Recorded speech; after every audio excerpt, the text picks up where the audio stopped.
بسم الله الرحمن الرحيم الحمد لله رب العالمين صلى الله على سيدنا محمد وعلى آله وأصحابه وأزواجه أجمعين. So we're gonna go الورقات في أصول الفقه. So what I want to do today is I want to go through the waraqat in general. So we cover them all, but then we'll go specific later on. But let's just go into the general because it's very important for all of you to have an overall understanding, because usul is about legal theory, and legal theory is like engineering.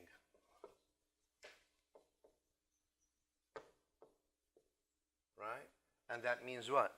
You've got to have the full structure in front of you. You know which is which. You can't just look at it from a partial perspective. So I want you to have the tree, and then we go from there, inshallah ta'ala. First of all, the word usul means what? Is a plural of what? You got to take كل شيء يرجع إلى أصله. You bring me every back to its asl. Right? Usul is a plural of asl. Asl means what? Foundation. All right? What does that mean from our perspective? ما يبنى عليه غيره, and you need to know that.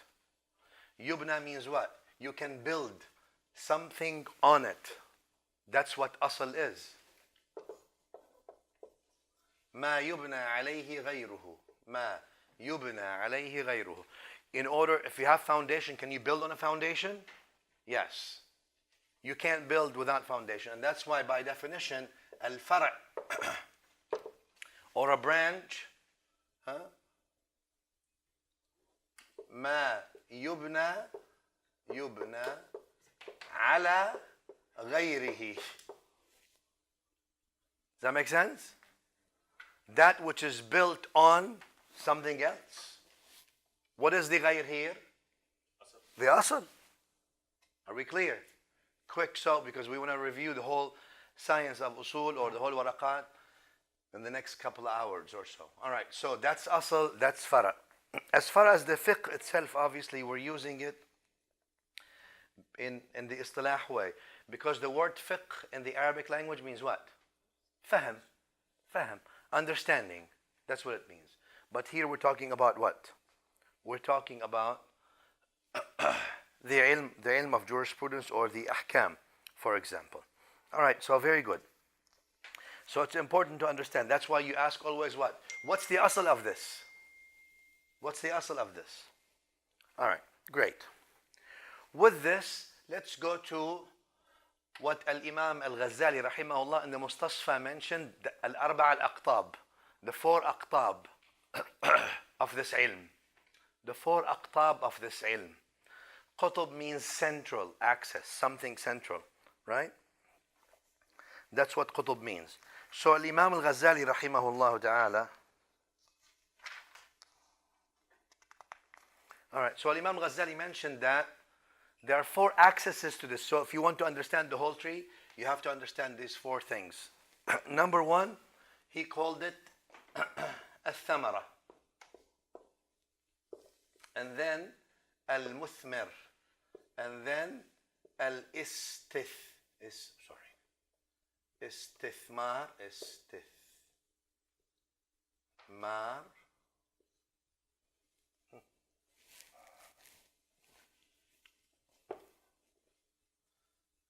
Al-istithmar, and then al-mustathmir.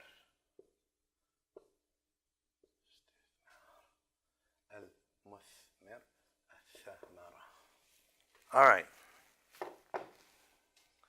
الثمرة, المثمر, الاستثمار, المستثمر. The thamara in the Arabic language means fruit or the result. Al-muthmir is that which bears fruit, gives fruit. Al-istithmar is the process of this whole thing. Al-Mustathmir is the one who is actually deducing that. If we may change it, if I may change it here, if we can say al-thamara means al-hukm. Al-hukm means what? What does hukm mean here in usul business? The ruling. The ruling. You have hukm, the ruling. Number two, al-muthmir means al-dalil. What gives you the ruling? What gives the ruling? Dalil. Al-istithmar is al-dilala or al-dalala. What does it, dalala means, what is this dalil telling you? That's dalala. Al-mustathmir means al-mujtahid here. The one who is actually using this.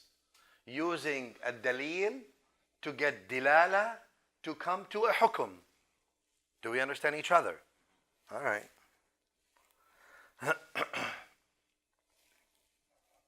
Okay, so let me give you, for example, let me give you an example. Okay, An-Nabi sallallahu alayhi wa sallam said in the hadith that's authentic, لا صلاة إلا بفاتحة الكتاب, right? For example, لا صلاة إلا بفاتحة الكتاب. No salah except with the Fatiha. No salah is valid except with the Fatiha. Yeah? Okay, good. So, what is that? What's that text here? That's a dalil. All right. What's the dilala? Dilala is that if you don't have Fatiha, your salah is invalid. Right? The mujtahid is the one who brings this, and he says then the hukum is reciting the Fatiha is wajib. Because the dalala is wujub, and the dalil is the hadith, and the mujtahid brought it. Does that make sense? So these are the four aqtab according to Imam Al-Ghazali rahimahullah and the Mustasfa and all the, so whatever people call these things different names, but really maybe this makes it easier. Al-Hukm, because that's the ruling. What's the Hukm? If someone prays Salah without a Fatiha. For example, let's say take the Shafi'iyya here in specific. Even the Hanafis say what? That the Qira'ah of the Imam, the Fatiha of the Imam is a Fatiha for the Muqtadi. So they're not denying that. So how does the Mujtahid substantiate this? There is no Salah without the Fatiha.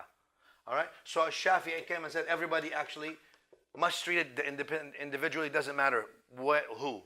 Abu Hanifa says if you're an Imam, if you're a Muqtadi, then you do what? You just follow your Imam. But his recitation is recitation for you. Alright?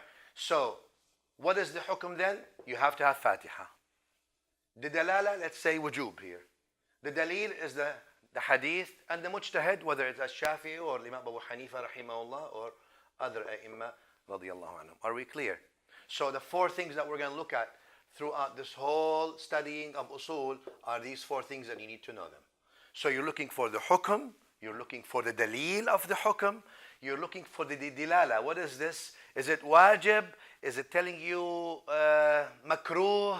Is it telling you no, it's mandub, encouraged? Is it telling you it's prohibited? What is it telling you? What's the dilala of the dalil? What is the dalil telling you? Telling you you should not. What is it? Right? And then what is the final overall hukum or ruling that the mujtahid came to? Does that make sense? All right. So with that, now that we have this, let me put it here. Al-Imam Al-Ghazali used al-thamara instead of al-hukm. And whatever you like you can use really. So let me use here al-hukm, al-dalil, al-dilala, and al-mujtahid. Right? Whatever. Let's agree on that so it becomes easy. Okay, good. So with that, let's start with the hukm. Right? Al-hukm. What do we mean by al-hukm? The ruling. All right, very nice. Let's keep usul. I don't know where I took it. Usul Al-Fiqh. So we take the first thing, al-hukm. Al-hukm means ruling. We have two ahkam. Al-hukm either taklifi, so we have two kinds of ahkam, or wad'i. Before I go in there real quick, so before we go into the usul, the first one why are we using usul? What is usul for before I go into the hukm and all that stuff? Why do we need usul? Usul leads you to what? To fiqh. Legal theory, that's the foundation that brings you to al-ahkam al-fiqhiyya, that you have fiqh. Without usul, there's no fiqh in that sense, all right? Usul. Number one. Number two, who's the first one who authored anything in usul? Ever? Imam Shafi'i, rahimahullah, Nasir al-Sunnah, Imam Abu Abdullah Muhammad bin Idris al-Shafi'i, al-Muttalibi, rahimahullah. Born 150, passed away 204. You need to know these things, right? Cold. I mean, these things ought to be second nature, right? Al-Imam Shafi'i in his book, what? Al-Risala. And a very important book that ought to be looked at, dealt with. Imam Shafi'i obviously combines hadith and usul, fiqh, etc., all in one combination. All right, so he wrote it. Al-Risala is called their message, really, or letter, right? Risala means a letter. You wrote a letter. Well, Imam Shafi'i, rahimahullah, wrote it to Abdul Rahman bin Mahdi, one of the Basran hadith scholars. And he wrote it to Abdul Rahman bin Mahdi al-Basri, and who was writing it from him? His student Al-Rabi'. So, right? Rabi' Sulaiman al-Muradi, was a student of Imam Shafi'i. Imam Shafi'i, so these people of hadith, they wanted to get, what's your usul? How are you basing all these things in? Because you had at that time people who use fiqh and people who use hadith, two camps. Comes Al-Imam Shafi'i, rahimahullah, and he combines both. Right? Because Al-Imam Shafi'i is an usuli by definition. Imam Shafi'i is a scholar of hadith by definition. And Al-Imam Shafi'i is a scholar of the language by definition. Right? If there's any linguistic amongst the four Imams, rahimahullah, that exceeds meaning a linguist in and of himself in the Arabic language, as what the Shafi'i says is hujjah in the Arabic language, is a Shafi'i, rahimahullah, and all of them are great. All four, all the Imam Mujtahidun are great, rahimahumullah ta'ala. So with that combination, right, because the usul or the text, the nas, when you look at the Quran, you look at the Sunnah, if you don't have understanding of the Arabic language, you're not going to taste them. You're not going to experience them because of the dimensions they have. You may access a dimension, but you won't have an overall understanding of. Now, I don't mean just understanding the meanings, meaning understanding the ulum of the lughah. And that's where you have all these schools that went really crazy, whether the schools of tajseem, tashbih, all that business, jabr, all that stuff comes from not understanding the ulum of the language in general, or taking things in one way or another. Anyway, and other than that, not just in the old days, you have also nowadays, same, people who study things for a couple of years and they become mujtahids. Okay. So Al-Rabi' was writing the letter from Imam Shafi'i to Abdul Rahman bin Mahdi. And that became sort of the first thing that was written in Usul. And the Risala was like this until our Sheikh of our Shuyukh, Sheikh Ahmad Shakir, rahimahullah, of Egypt, found the manuscript with the writing of Rabi', and that's the first time the book was published. It was always known, the content was always known, but it was just published maybe just a couple of decades ago. All right? After that came people, and they really he framed that knowledge in a sense with the frame of the book and the Sunnah. Then you have the Hanafis, for example, Abu Bakr al-Jassas, right? Who came also in the Hanafi school and put these legal theories according to the views of the Hanafiya. That's in general. Okay. So when we talk about the usul are needed for that sense. So how can we arrive to the ahkam al-amaliyah? We said four things. 1, 2, 3, 4. The first is al-hukm. Al-hukm could be a ruling, could either be taklifi, wadi. Taklifi means what? That you're mukallaf, right? that you are, there is taklif to you. There is taklif to you.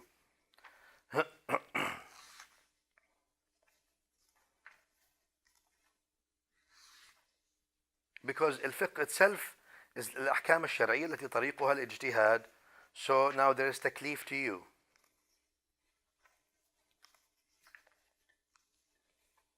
What does that mean? You're accountable. You are mukallaf, accountable to do something. So let's see, أحكام الإسلام, إيمان, إحسان, do they pertain to you? Yes. How about the beast comes and speaks to people? Does it have anything to do with you? Or if you're following the book and the sunnah, are you okay whether the beast comes or the beast doesn't come? Do we understand each other? These are ahkam. These are signs. Signs is one thing. Ahkam, you have something to do with you. What do you do? Isa comes, alayhi salam. Isa doesn't come, you follow the Quran and the Sunnah. Does Isa coming have anything to do with you in the sense that it's your responsibility, you have accountability, you have accounting in any way? Accounting is that you follow the Quran and Sunnah. If you follow the Quran and Sunnah, you're okay. Whoever comes, whoever doesn't come. Makes sense to you? All right. So there is the ahkam taklifiyya and wad'iyya. Wad'iyya means it's beyond you. It's beyond you.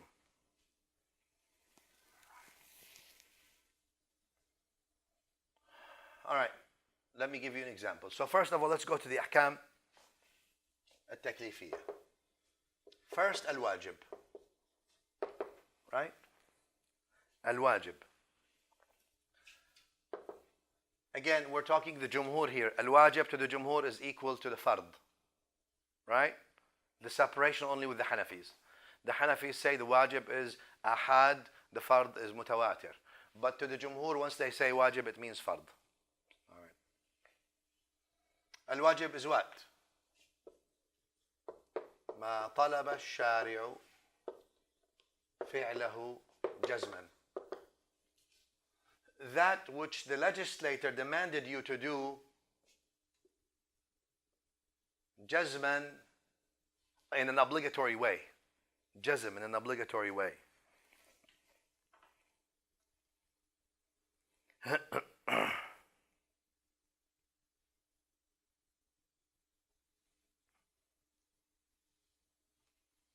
All right.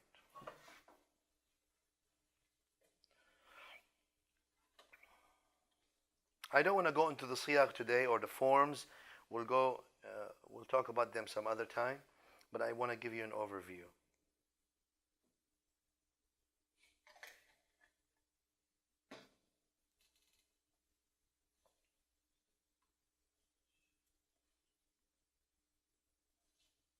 All right. So first you have al-wajib. Al-wajib, talab. Talab means demanded. The one who is legislating, who's Allah subhanahu wa ta'ala, Allah subhanahu wa ta'ala is commanding. Allah subhanahu wa ta'ala is the one who sets the rules. Right? Allah subhanahu wa ta'ala is the one who sets the rules. So that's through the Quran, through the Sunnah of the Prophet sallallahu alaihi wasallam. But Allah ta'ala is the one who sets the rules. Does the Prophet sallallahu alaihi wasallam himself legislate? And Nabi sallallahu alaihi wasallam explains legislation. لِتُبَيِّنَ لِلنَّاسِ مَا نُزِّلَ إِلَيْهِمْ, Allah says. We revealed the book upon you, the meaning of the ayah. Why? لِتُبَيِّنَ لِلنَّاسِ. So you explain to people that which they are commanded with. The one who puts the rules is Allah Rabbul Alameen.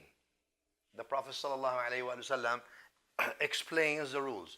So that which the deen demanded from the mukallaf, talab al-shari'u min al-mukallafi, let's say, if we want to add. From the mukallaf. We already know the mukallaf, right? Mukallaf is who?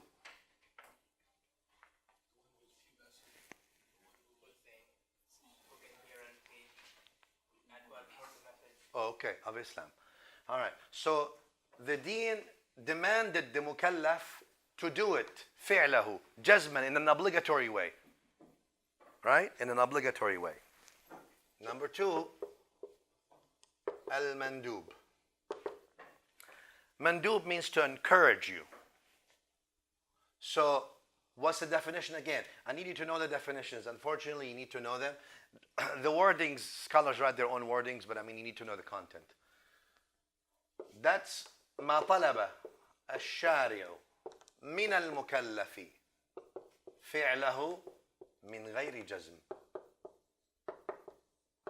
So the deen asked the mukallaf to do it, demanded the mukallaf to perform it, but without it being obligatory.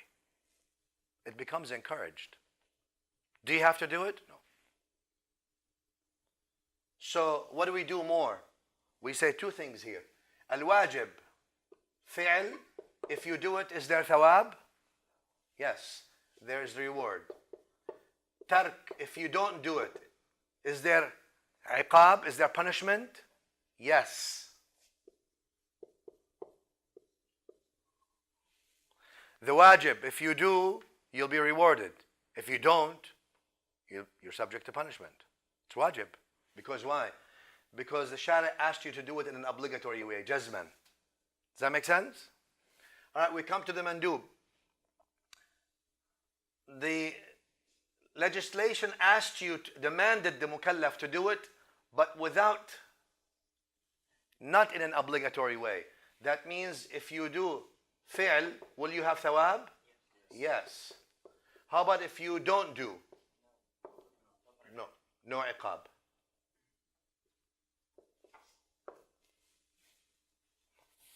يثاب فاعله ولا يعاقب تاركه. Does that make sense? Yes? Okay, good. Let's go for now. So we have the wajib, the mandub, both.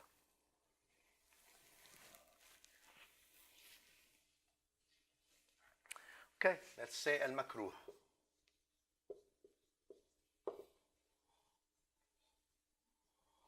That's طلب الشارع تركه من غير جزم. And let's go to al-haram. Al-haram.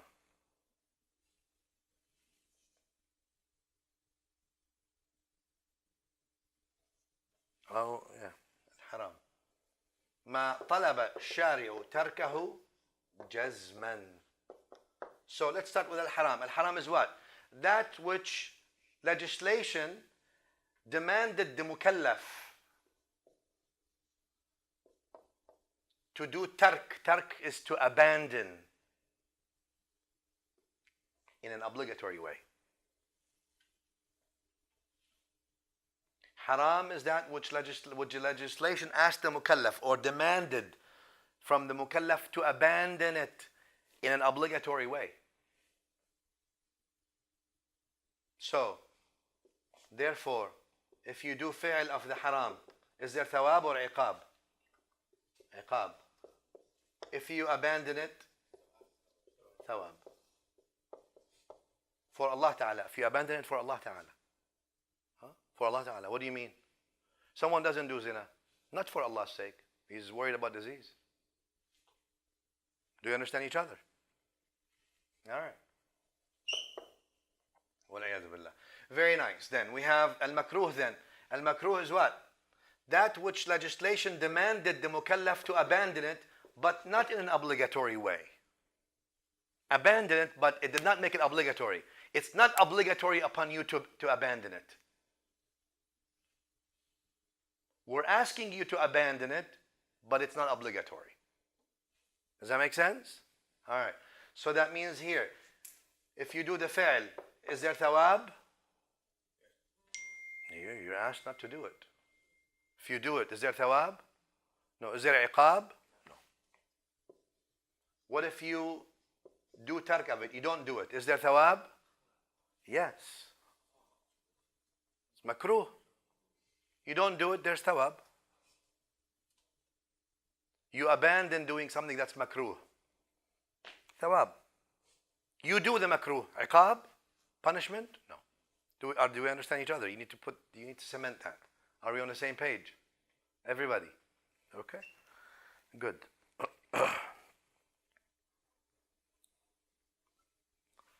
All right.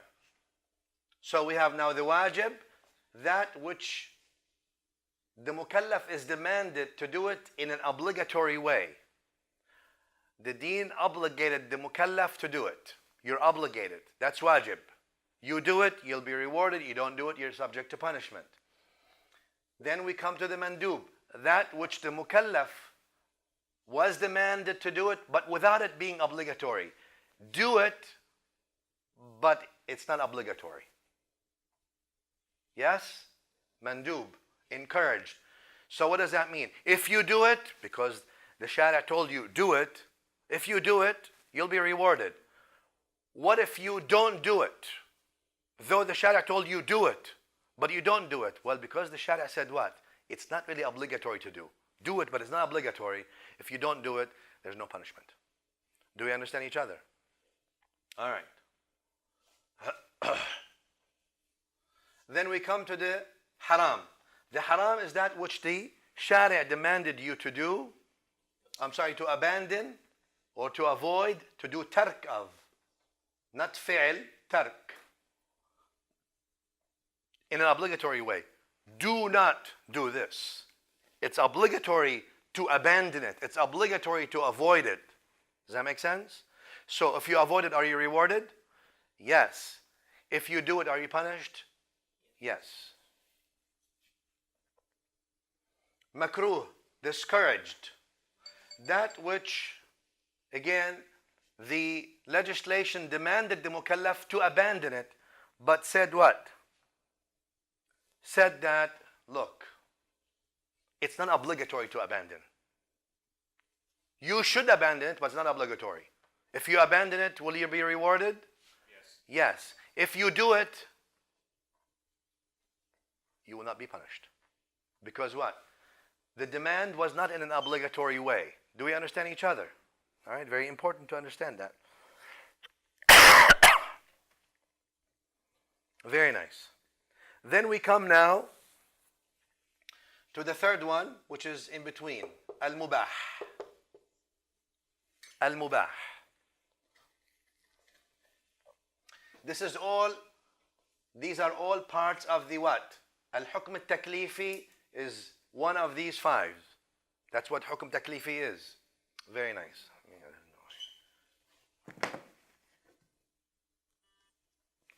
Sorry about that. I usually turn my phone off.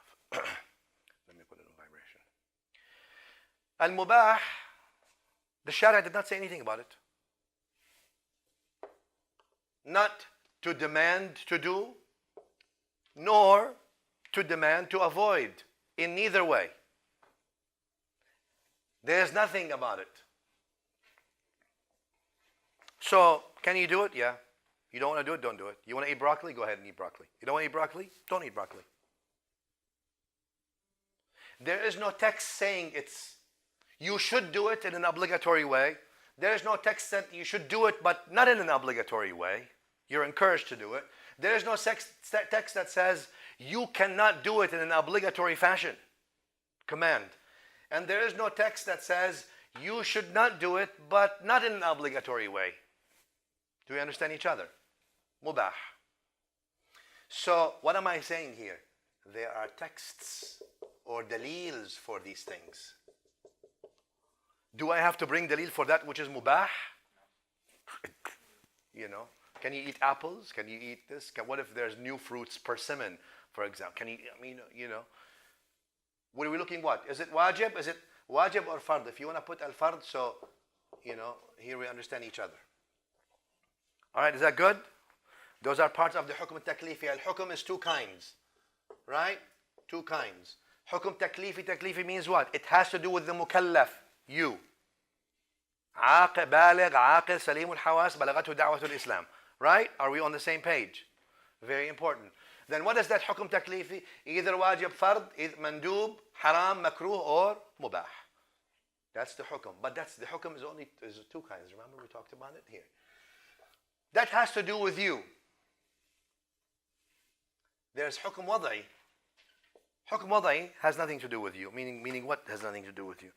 Well, it has nothing to do with you because it's not about you, meaning that it's not up to you or doesn't have anything to do with you. Such as what? For example, أقم الصلاة لدلوك الشمس. When do you establish Salah in Islam? Salah has to do with what usually? Sun. Do you control the sun? When do you do Maghrib? When the sun sets. Is it up to you when the sun sets? What if the sun says today I'm not setting? That's حكم وضعي. Got nothing to do with it. When does Maghrib become fard upon me? When the Salah sets.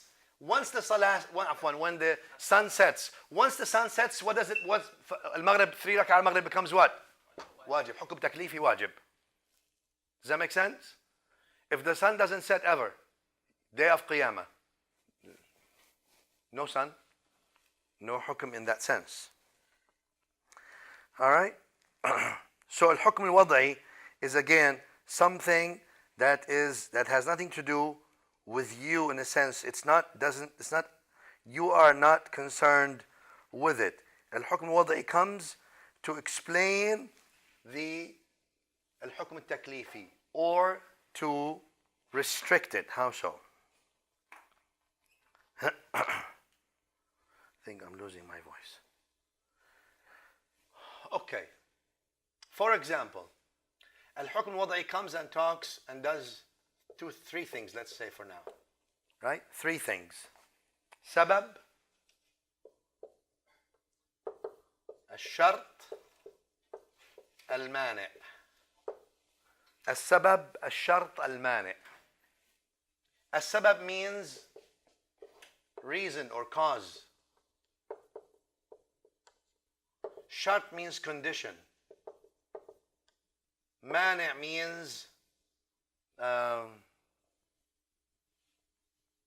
prohibitor, interceptor, something that stops it from, or a prerequisite. That would become under condition then. So mani' is something. Let me give you an example for mani'. For example, all right. So you want to go to, or let's say, when we gave the example about the sunset. Sunset is what? Hukm wada'i gives you the sabab, the reason. Right? Sabab, when the salah becomes wajib is because the sun sets. All right? A shart for that, right? At-tahara. Right? You have to have tahara for the salah. All right, great. Let's take that because that becomes under taklifi. Let's say the shart for the zakah. What's the shart for the zakah? 1 year. Hawl, nisab, all these things, conditions. All right, so you are mukallaf already, you're ready, you can give the money. You have some money, but wait, are you at the nisab yet? Are you at the prerequisite? And did this money now lapse? Did the time elapsed over a year? Right? That's shart. Mani'. Mani' means what? Something that prohibits you from doing something. So the time for Maghrib came, you can do wudu, everything is there, but you're menstruating. That intercepts you. Is that up to you? No. You want to go to Hajj. You have the money. You are a mukallaf. You've already entered taklif, the age of taklif or the era of taklif, which means you're mukallaf now. You're supposed to do Hajj. You're obligated to do Hajj. Huh? Once in a lifetime at least, let's say. All right? All right? So now conditions what? You have what? You have the money. Man istata'a ilayhi sabila. You have the money. And you can travel. But guess what? There are bandits, highway robbers. For sure. No taklif. That year, when you know that if you're going, there's going to be people who rob you. You can't go. Taklif then is no longer there. No, you can pray, but you're menstruating, for example. All these ahkam are called ahkam wad'iyya. Means what? It is beyond you, has nothing to do with you. Now, if the sabab is mawjood, wujood sabab, تحقق الشرط ارتفاع المانع. So the sabab must be present. The sun set. Prerequisites, the conditions are there, and the mani', that which prohibits, is not there.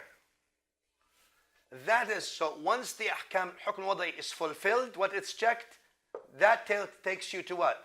To the taklifi. Now, what does this do? It validates or invalidates the taklif. Does that make sense? It validates or invalidates. Says, all right, you know what?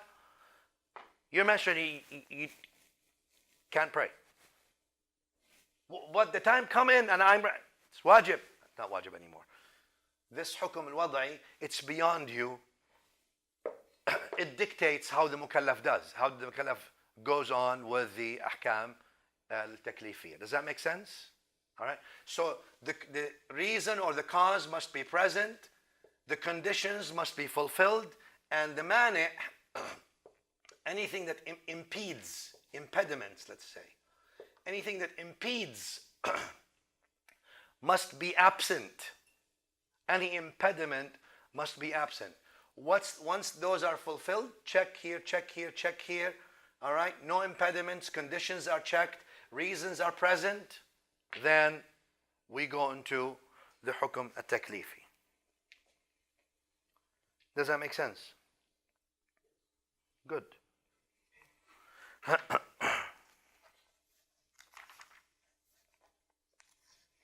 right.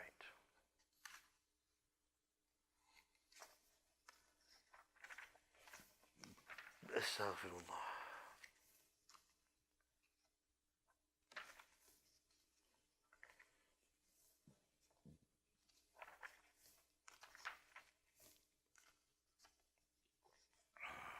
All right, so again, this would give you sort of what? Like a tree in a sense. So we take the hukum, we're still with the first, and we're spreading out the hukum into taklifi wada'i, and everyone and their conditions, or everyone and their elements that they have. Any question about that? I don't want to give you examples, because if I start giving examples to each one, then we'll be here for another few days. We'll talk about the examples further, but I need you to have an overall understanding. Is that clear? Good. Alhamdulillah.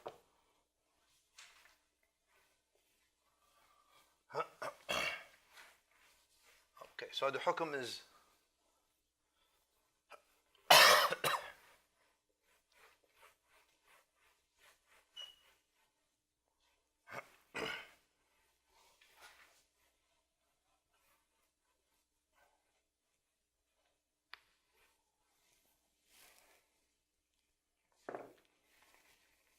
okay, we go from the hukum to what? Al-dalil.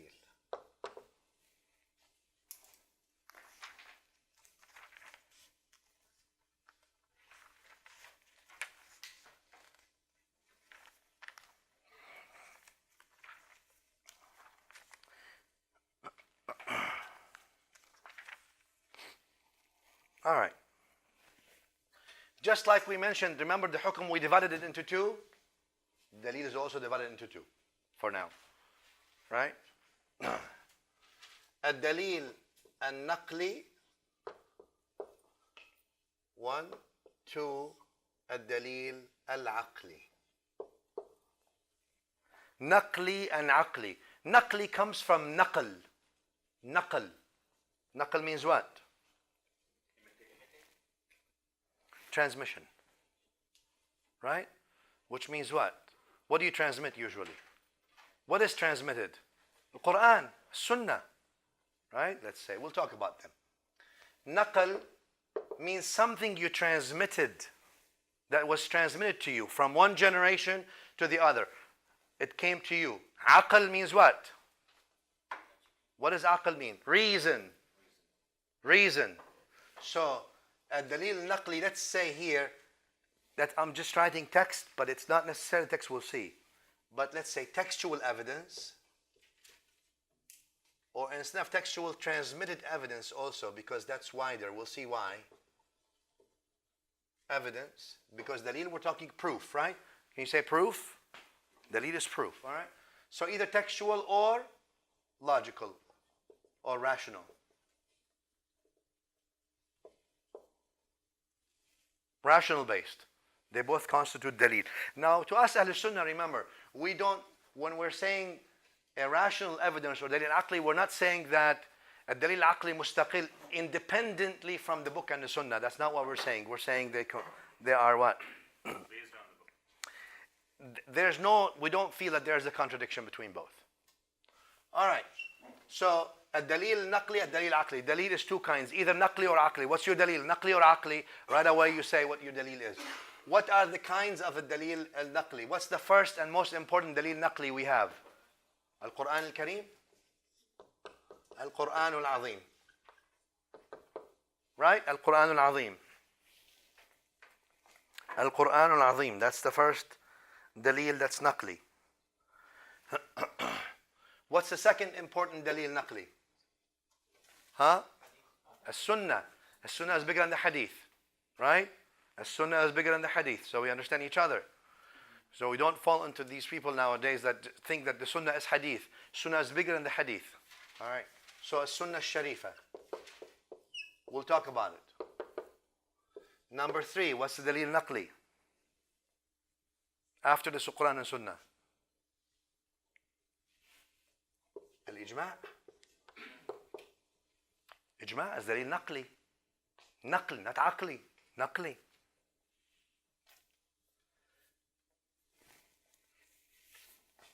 Number 4, قول الصحابي. The saying of a Sahabi. The saying of a Sahabi. Naqli. Naqli. Number 5, Sharh man qablina. The Sharia of the nations before us. Right? We need to know these things.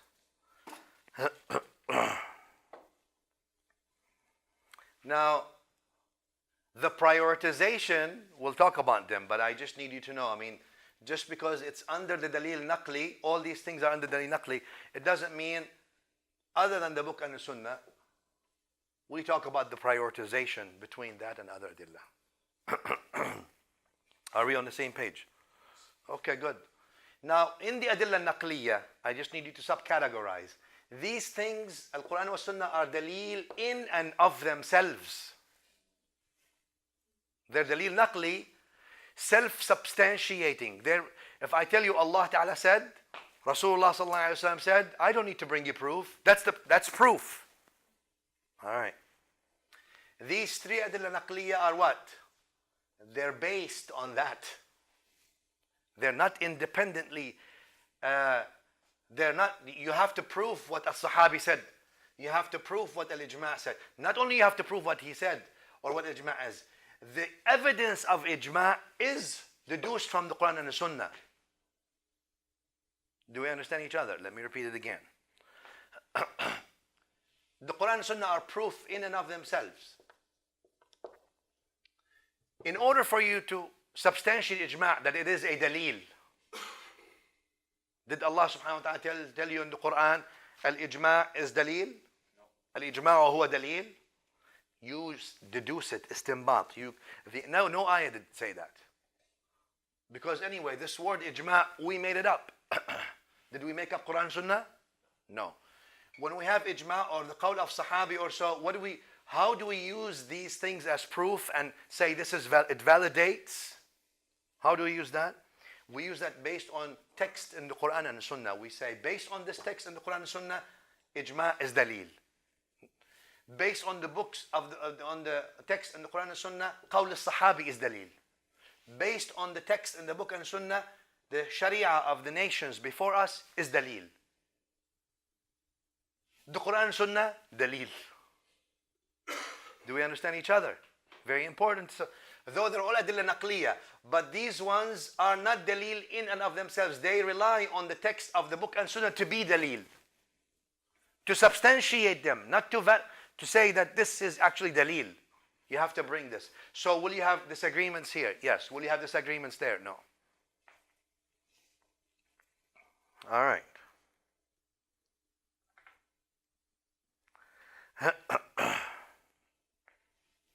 Let's go to the adillah al-aqliya.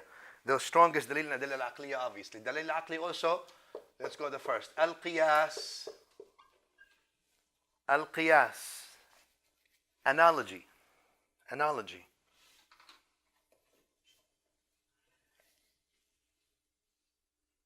Number 2. Al-Maslaha al-Mursala. Al-Maslahatu al-Mursala. Public benefit. Public benefit. Dalil aqli. Meaning what? First, qiyas. You make qiyas on something onto the other. We'll talk about it. You say this is dalil. Right? Synthetic khamr. You say, look, I don't have any synthetic khamr text in the Quran or Sunnah. But aqlan, reason tells you what? That even if it's synthetic, it's still khamr. Let's say in general now. We're not talking specifics. Alright? So you do qiyas. Maslaha mursala, you say, well, this ought to be legal or halal or permissible because of public benefit. There's public benefit. That public benefit necessitates that it become permissible. Even though I have no dalil in aqli whatsoever. Nothing. That's direct. Number 3, al-istishab. Istishab to accompany something. Stashaba is to accompany from, right? So istishab, to accompany something. What do we mean by accompany something? I mean by accompany something, we'll talk about it, is accompanying that you need a dalil. You always start on the basis that everything is permissible unless there is a dalil that specifies it. Number 4, al-istihsan. Istihsan means what? Comes from Hasan. Hasan means what? What does Hasan mean? Huh? Good. Huh? So you say this is good. Istihsan is to say this is good. Based on what? We'll talk about it. But think favoring one, we have 2 issues here, or we have 2 opinions about this issue. We say, but this is ahsan than this. This is better than this. Why? The definitions we'll know. I just need you to know now these 4. Alright? So, we have dalil aqli, we have dalil naqli. You need to know each. And again, that gives you, if you just make like a tree, you'll see every dalil, everything has its own things. Dalil naqli, dalil aqli. Alright? So we have the Quran, the Sunnah, the Ijma', the Qawl al-Sahabi, the Sharh of people that came before us. We have the Qiyas, Maslaha Mursala, public benefit, communal benefit, Istishab, Istihsan. Very nice. Okay, let's go quickly to each dalil.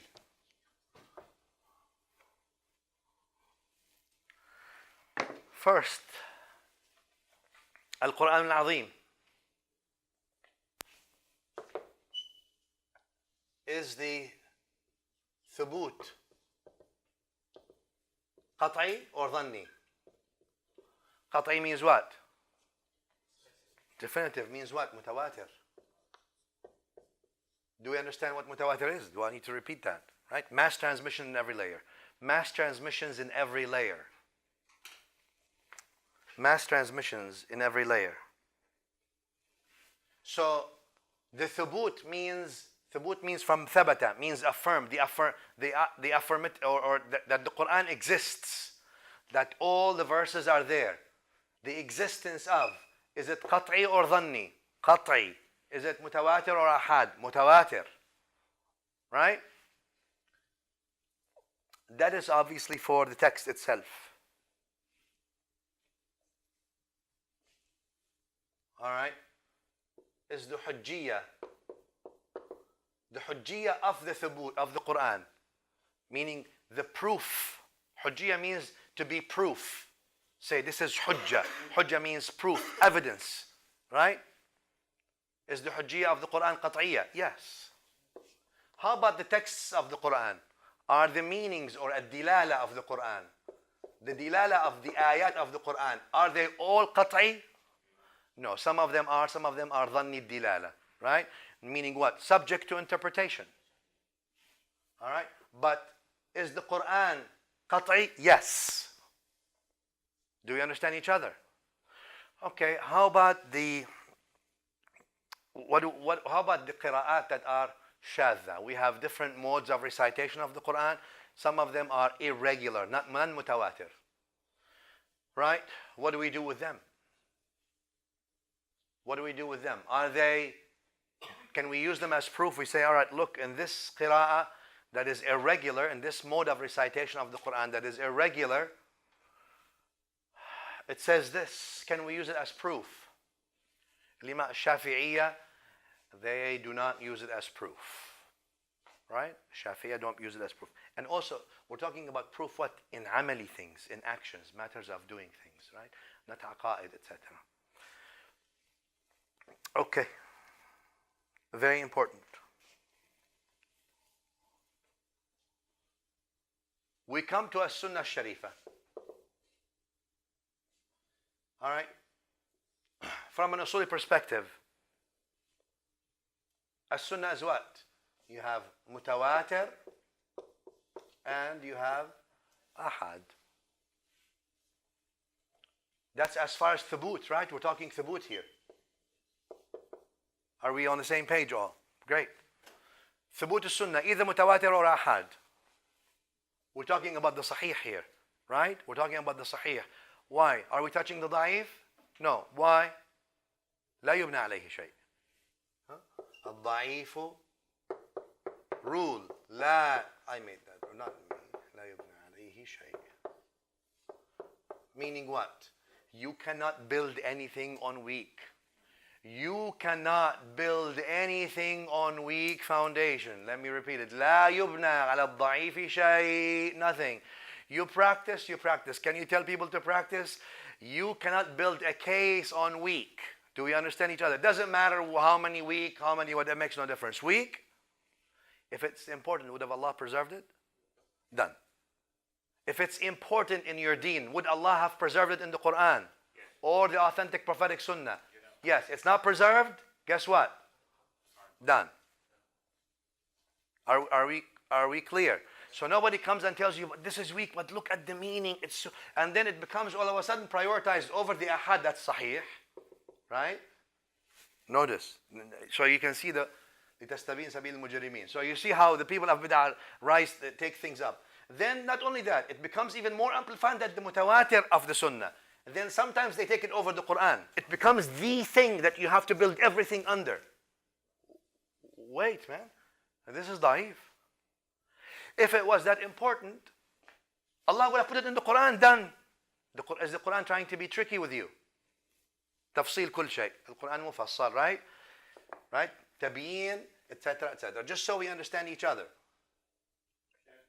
Yes, sir. Example of such event? Anything, Shaykh. Lots of people of bid'ah usually use these things, regardless on all kinds of throughout the whole spectrum. Within Ahl Sunnah, out of Ahl Sunnah, etc., etc. People that take something da'if and they want to make it over the sahih, that's ahad, and then over the mutawatir, that's ahad.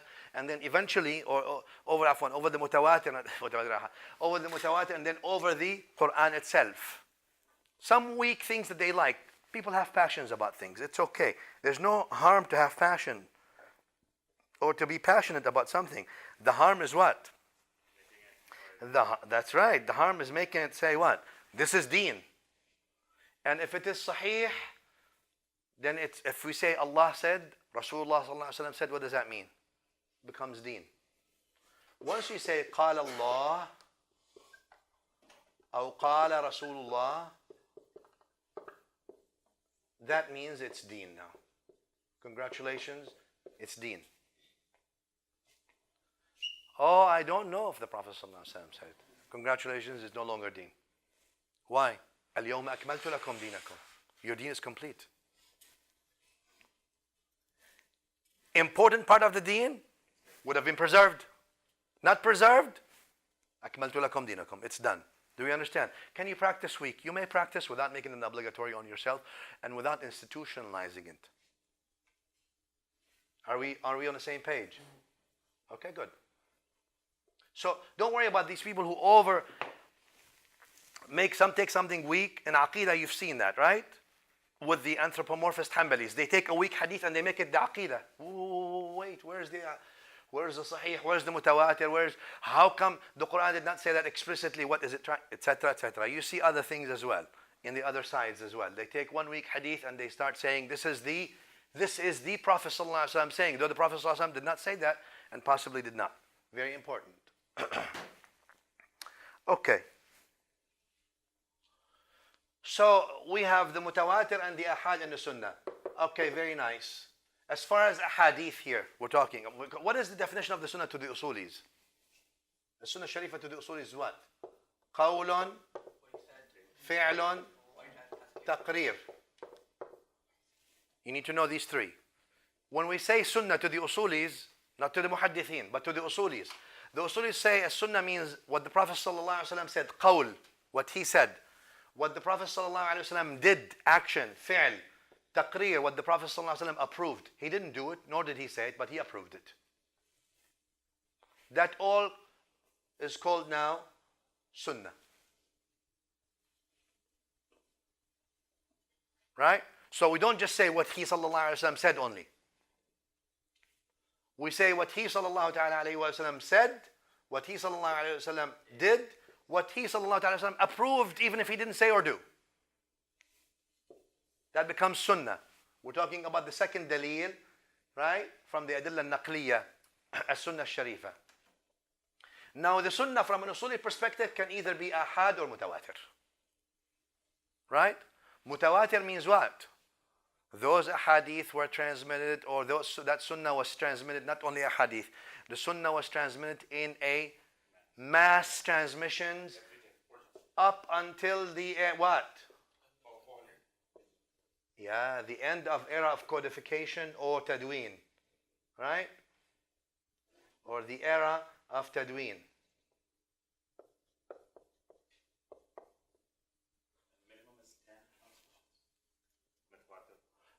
There's disagreement on how many. Nobody agrees on one. But at least the rule that everybody agrees that this tawatur, so let's say An-Nabi sallallahu ta'ala alayhi wa sallam is here and he gave it to a Sahabi, let's say 5. Alright? So he gave it to multiple Sahaba and they gave it to multitudes after them.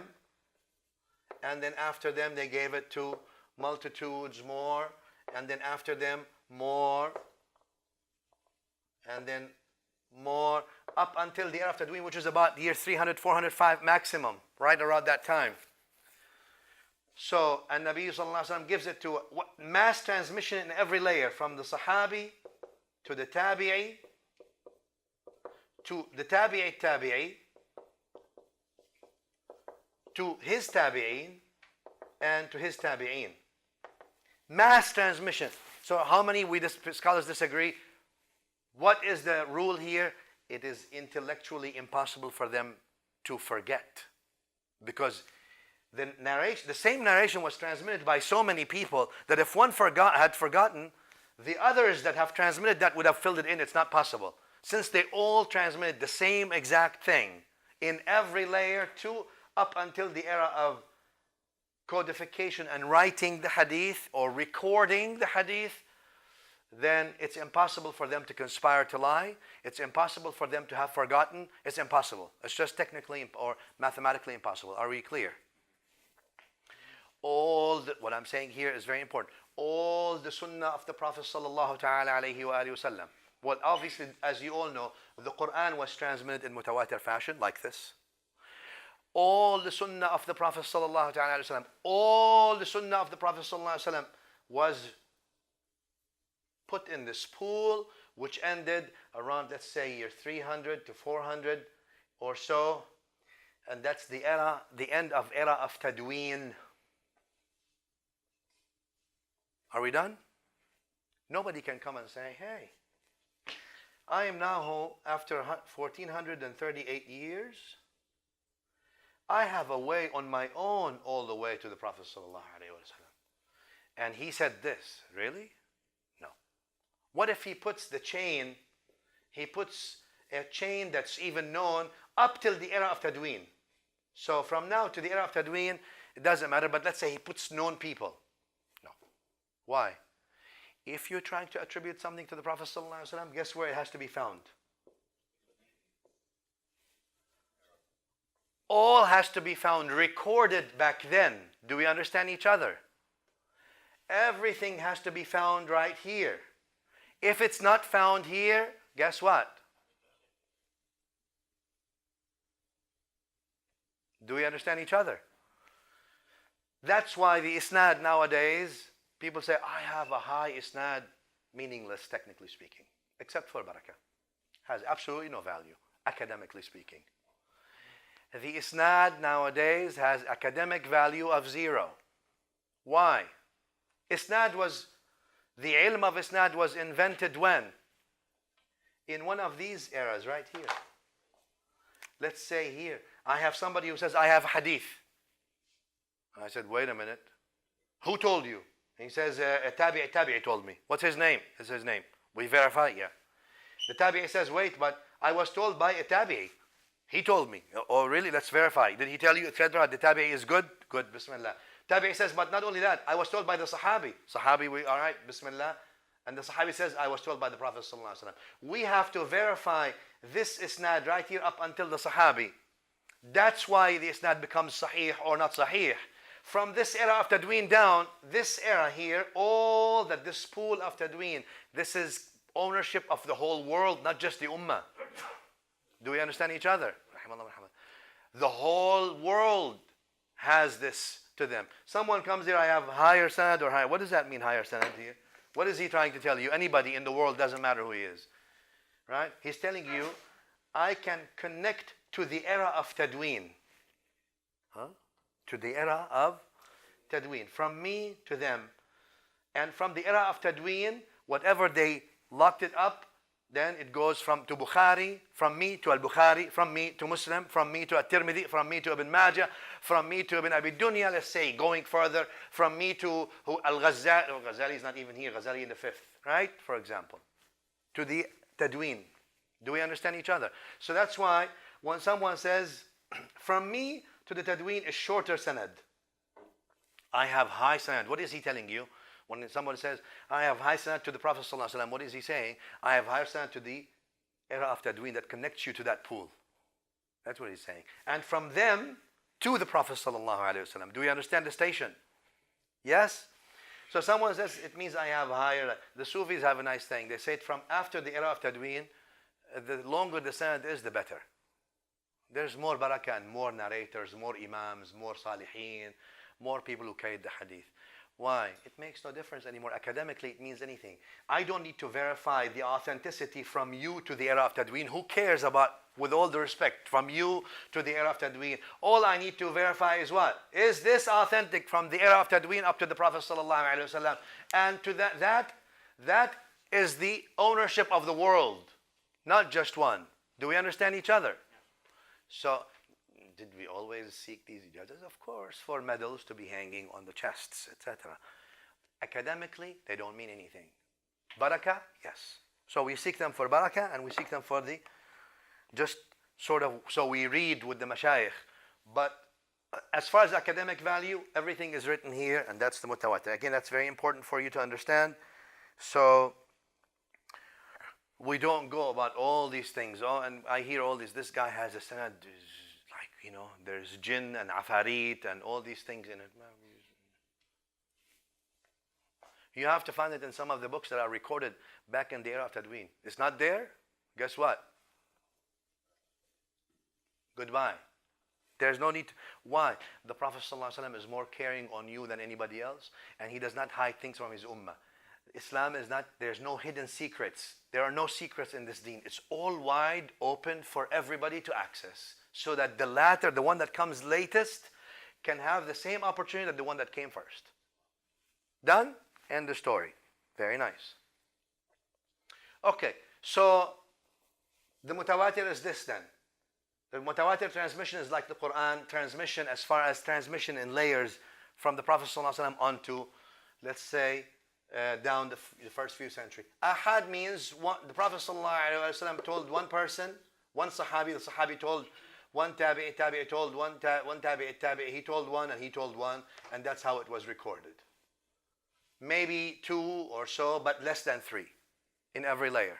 That makes it ahad. All right? Obviously, we're talking about ahad, that's sahih here. I'm talking about sahih. I'm not talking about da'if because we already mentioned the da'if. So that means what? These people have verifiable dabt, right? And sidq, truthfulness. Accuracy in transmission, truthfulness. Done. But why did we say the Usuli says mutawatir versus the ahad? Because they said the mutawatir is what? Binding. Why is it binding? The Prophet ﷺ definitely said it. It becomes deen. Done. Ahad, all right, other than the muhaddithin, they say what? Well, they say it's authentically related to the Prophet ﷺ. One through one. We have verifiable accuracy, verifiable truthfulness, but there is a mere possibility of a human error. Because it's one. Can this guy forget? He's subject to forgetting. He's not infallible. All right? Can he make a mistake in understanding? Possibly. They say because that there's a mere possibility, we say what?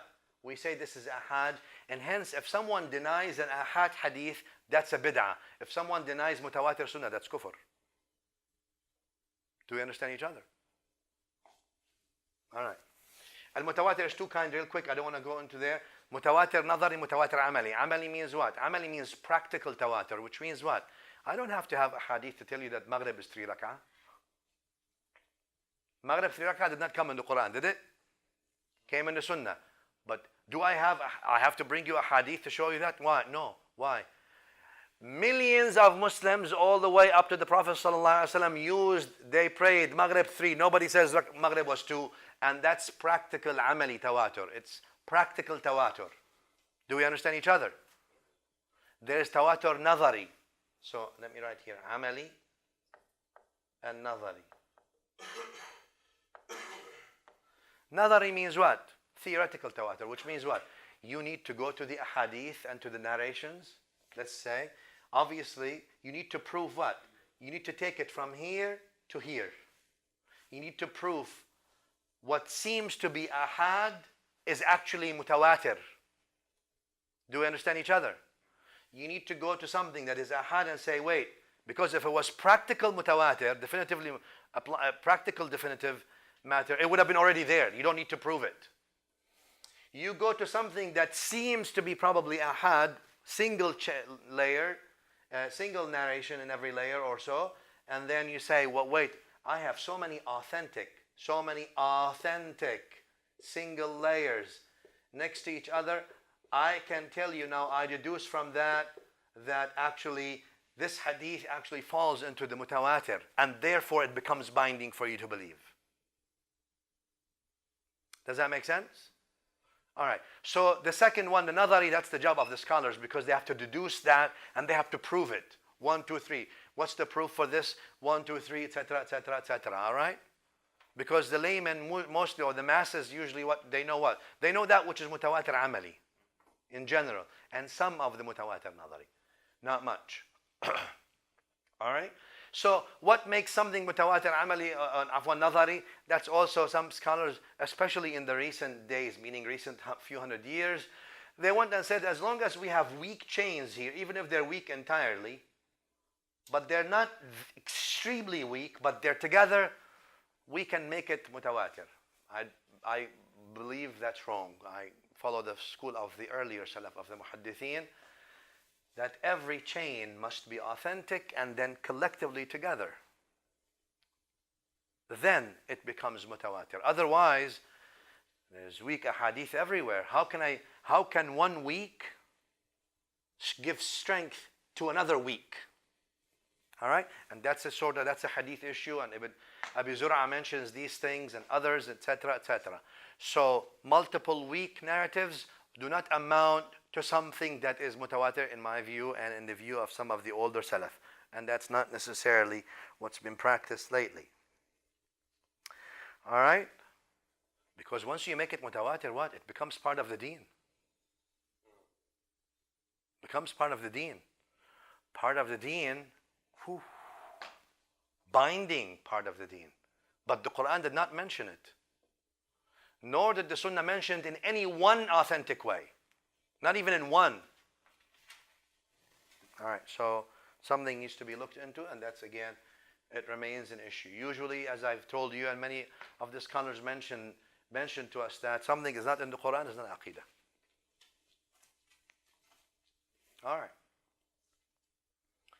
Now, let's say out of the ahadith that we have today, how many authentic ahadith we have? We have, yeah, about 5,000, right? Ibn Hibban or so, about 4,000 or 5,000 ahadith, right? That's our authentic under the sun today. That's it. All right, I'm talking without the repetition, because Al-Bukhari is 7,200 something, right? With the repeated, but without the repeated is about 2,000 some. We understand each other. So the ahadith that are authentic without being repeated in the world under the sun today, again, those are all estimations. 4,000 to 8 max, not even 8.5 would be a good number, around that number. How many ahadith we have? Tens of thousands. Musnad Ahmad by itself has about 30, almost 30,000. So we understand, right? How many of all these ahadith are mutawatir? About 100. Right? Imam Suyuti puts about 100.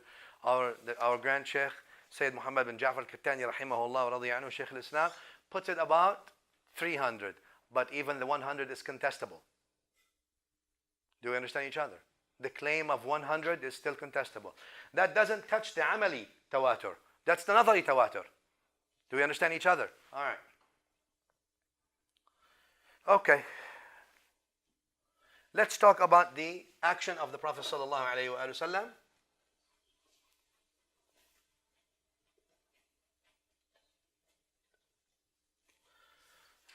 So the saying is there clear, but let's see about the action. Al-fi'l al-nabawi. So we're saying sunnah. Sunnah is qawl, fi'l and taqreer. All right. Al-fi'l sometimes can be khas. Khas. Khas means what?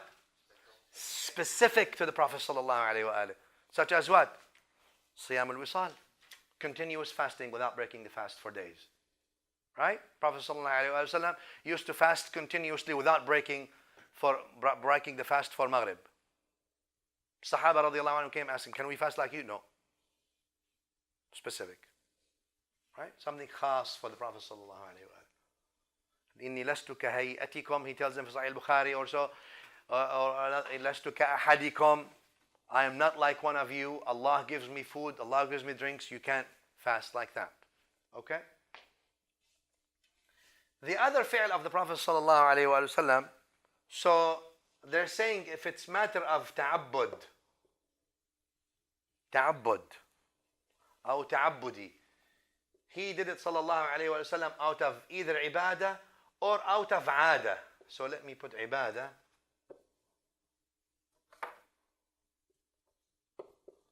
Out of ibadah or out of aada. Aada means what? Habit or culture, customs. Custom. His culture, his custom, sallallahu alayhi wa sallam, that in the culture that he was in. Or a matter of ibadah. Obviously, matter of ibadah is, by definition, what? Sunnah. What is the hukum if something of the Prophet sallallahu alayhi wa sallam did something out of ibadah? What is it? Is it wajib or mandub? Their disagreement, whether it's wajib or mandub.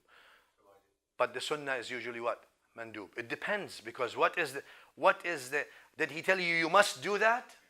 So it depends on the context, you have to analyze. So what the Prophet ﷺ, the fi'l al-Nabi ﷺ that came on the sabil of ibadah is either wajib or mandub.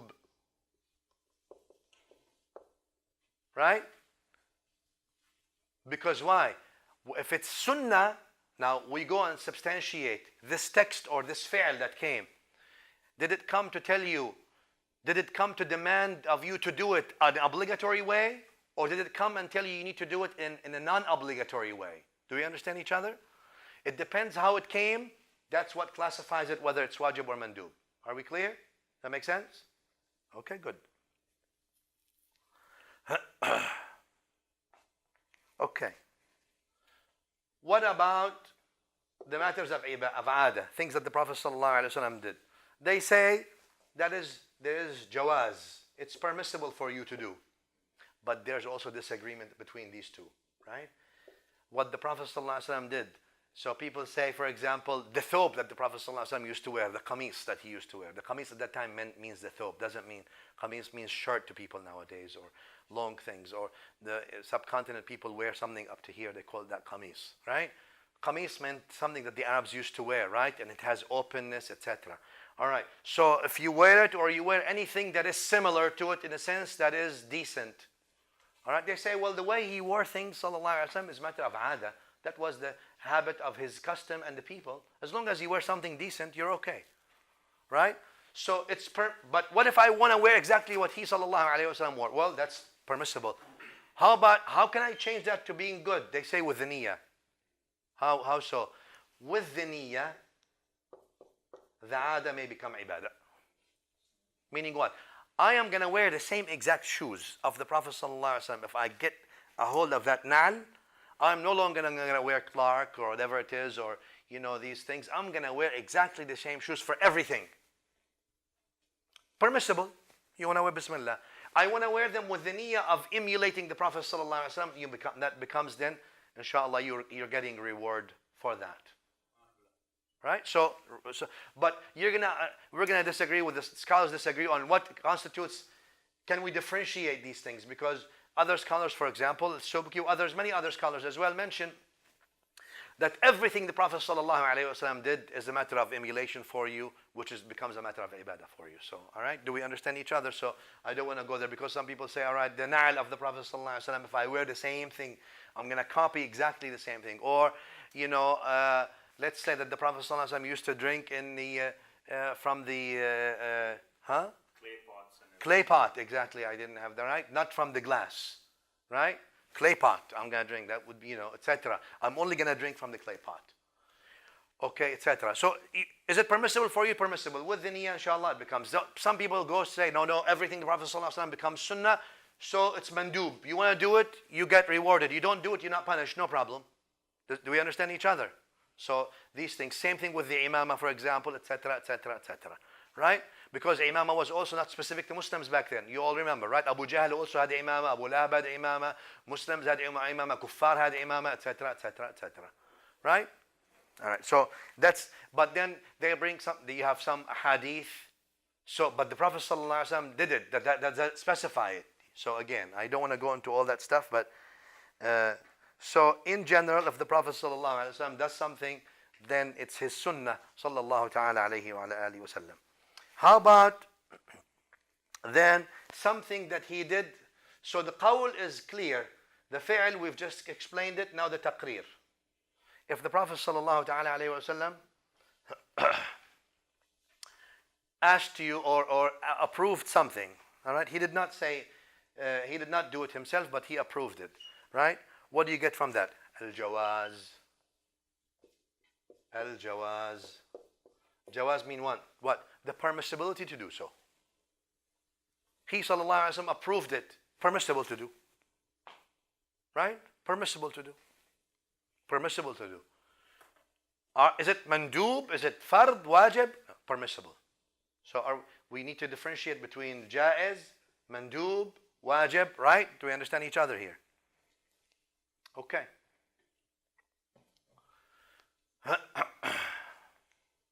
Questions so far?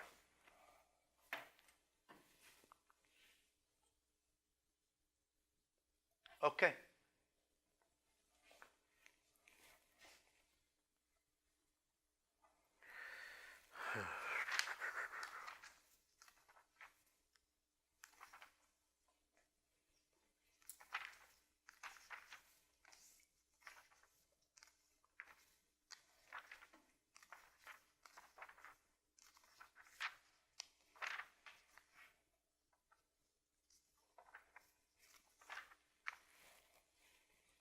Let's go to the ijma'. Taqreer means he sallallahu alayhi wa sallam. So we said, right? As-sunnah is qawlun wa fi'lun wa taqreer. Qawl, fi'l, taqrir. All right? So what he sallallahu alaihi wasallam said, and that depends on his bayan. He tells you, the bayan tells you either it's wajib, you have to do, or you should do, but you're not obligated to do, or etc. etc. So the qawl is specified based on what the qawl said. The fi'l, we've gone to either khas to him sallallahu alaihi wasallam, or am, or ibadah, or ada, and everyone. Taqrir means he sallallahu alaihi wasallam did not do it, but he approved it. It happened either before him or he was told about it. So and so, Ya Rasulullah did so and so. He didn't say anything. Taqrir. Taqrir. So permissible. We'll talk about that stuff more, inshallah ta'ala. Okay. So with this, then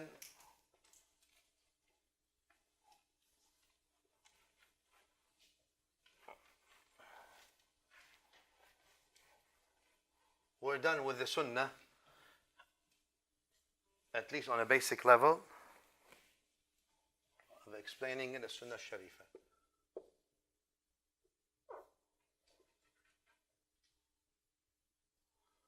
All right, when we talked about the ahad as well from the sunnah, it's important for us to understand something. If the ahad of the sunnah, we're talking about the authentic sunnah. Does anyone have the right to reject the authentic sunnah? Absolutely not. Why? You're saying, but Shaykh, you're saying is only about 100 or less ahadith, more or less, are mutawatir, nadari. We have hundreds of things. Most of your things in the deen are mutawatir amali, right? The number of salawat, etc. The ummah agrees on all mutawatir amali, everything, right? All right, very nice. But you say, well, the rest is ahadith. All right, and you're saying it's a possible that one of the narrators, there's a mere possibility that one of the narrators may have forgotten, may have made a mistake, it's a mere possibility. We say yes, but wait, we have every single narrator of those 5 or so that narrated the hadith up until the era of Tadween has verifiable 2 things: truthfulness, sidq, and accuracy in transmission. Accuracy in transmission, truthfulness in transmission, dabt, accuracy in transmission. I have verifiable, right? To an-Nabi al-Akram sallallahu ta'ala alayhi wa sallam. All these 4 layers are verifiable. So is it possible? Yeah, but highly unlikely. Very highly unlikely. You come and tell me, I'm going to replace this hadith with my understanding. What are you trying to do? You make your own deen. You're making your own deen. Why? Because now what's the basis of that? Reason. Your own reason becomes a standard for you to reject. You see the asl, and lots of these people, lots of these half-baked Burger King sort of scholars nowadays. Yani when he reads for a couple of years, he becomes an authority in the field. ضعف الطالب والمطلوب. Right? Based on his own logic, he becomes, right? Not istiqra, own logic, own reason. Oh, possible, not possible. So he subjects. So what's the standard? What does the standard become? Naql or aql? Not even. His aql. Not even. His aql. He wants his aql to be the standard validation for the whole ummah and for the whole deen. Sorry.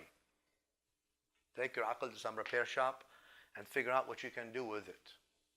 Right? So, all right, did the scholars of hadith, I don't want to go into hadith anyway now, but did the scholars of hadith talk about the ahad? They said, yeah, they definitely did. They said the ahad hadith, if it contradicts the Quran, there's a problem. Is it possibility? Rare possibility. Statistically speaking, insignificant. Right? On a standard deviation, you have 1 or 2. It's insignificant.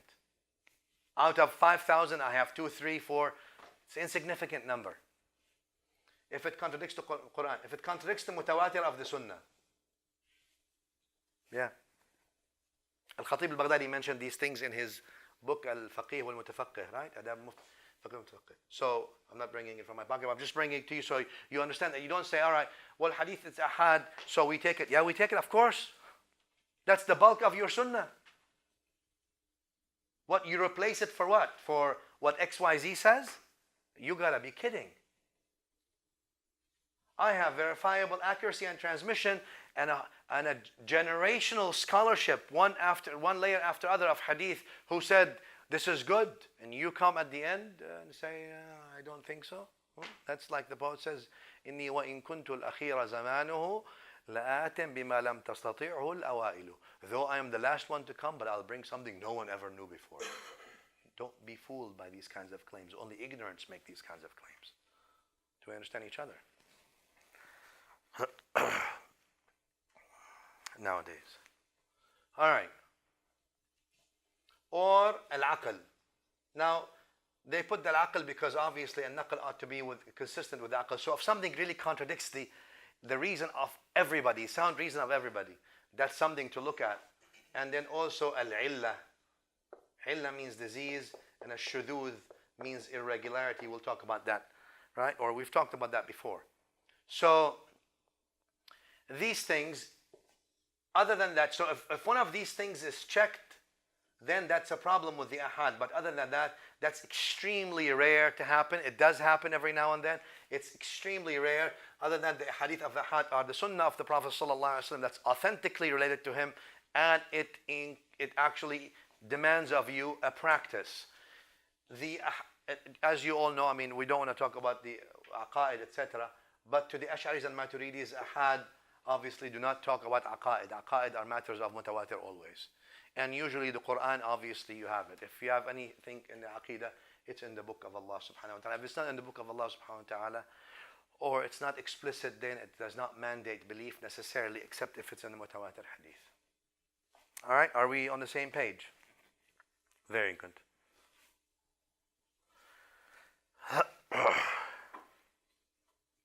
All right, let's talk about ijma' real quick. Ijma' means consensus. Ijma' means consensus. Consensus.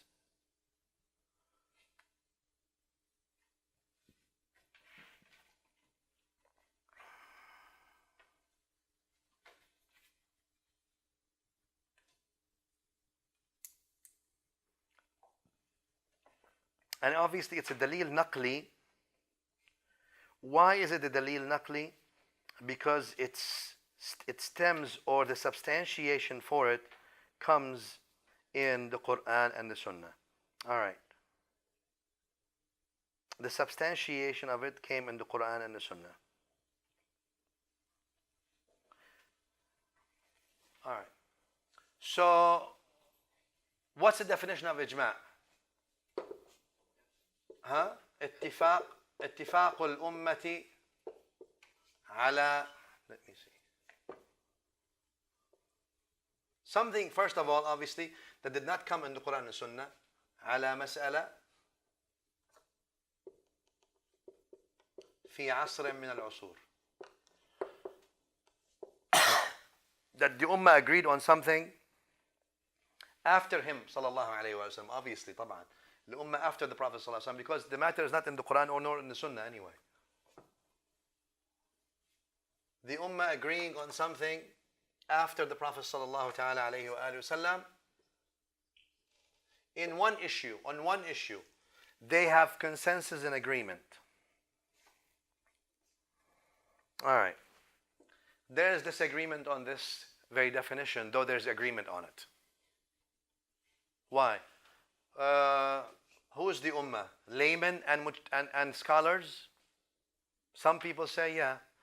Some people say no, scholars. So, wait, what kind of scholars? Mujtahideen, they say only.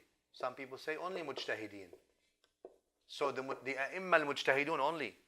Who is mujtahid? Can we have a list in the past 100 or the past 1,000 years or so? That's another thing, who is a mujtahid, who qualified to be a mujtahid and all that business. We don't want to go there. All right? And then also there's issues on ittifaq. What do you mean by ittifaq? Who agreed with who, when, where, why, how? I mean, how did they agree last 1,000 years ago? Did they really have something to agree about? Did they really meet? Did they really, how? All that stuff. So again, what you'll see is that even the definition is disagreed upon.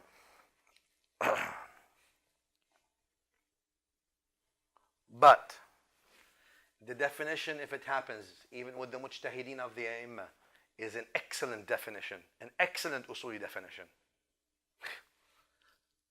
It's an excellent one.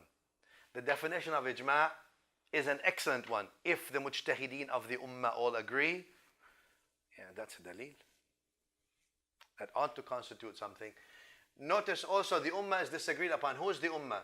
Is it the people Ahlul Sunnah count or Ahlul Bid'ah?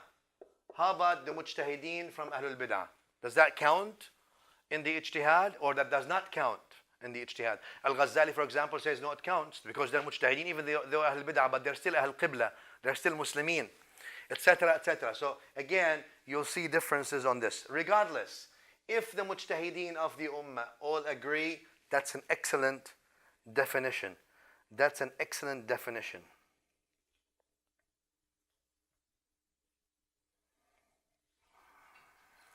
Yes. That's for a particular era, usually, yes. Ijma' is on a matter in a particular era. And particular area also, region? Yeah, right? No, not area, it's on a mas'ala, on an issue.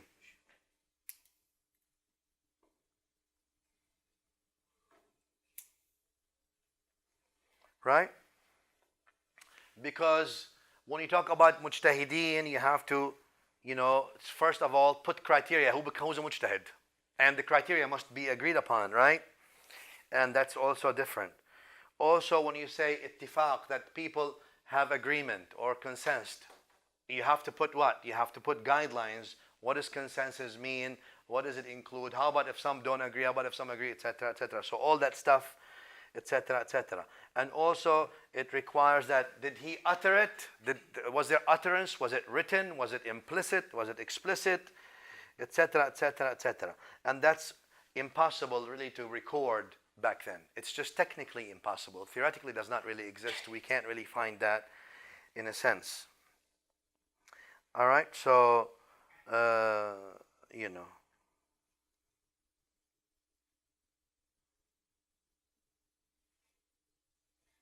And therefore, if you ask, for example, people, give me one issue where the whole ummah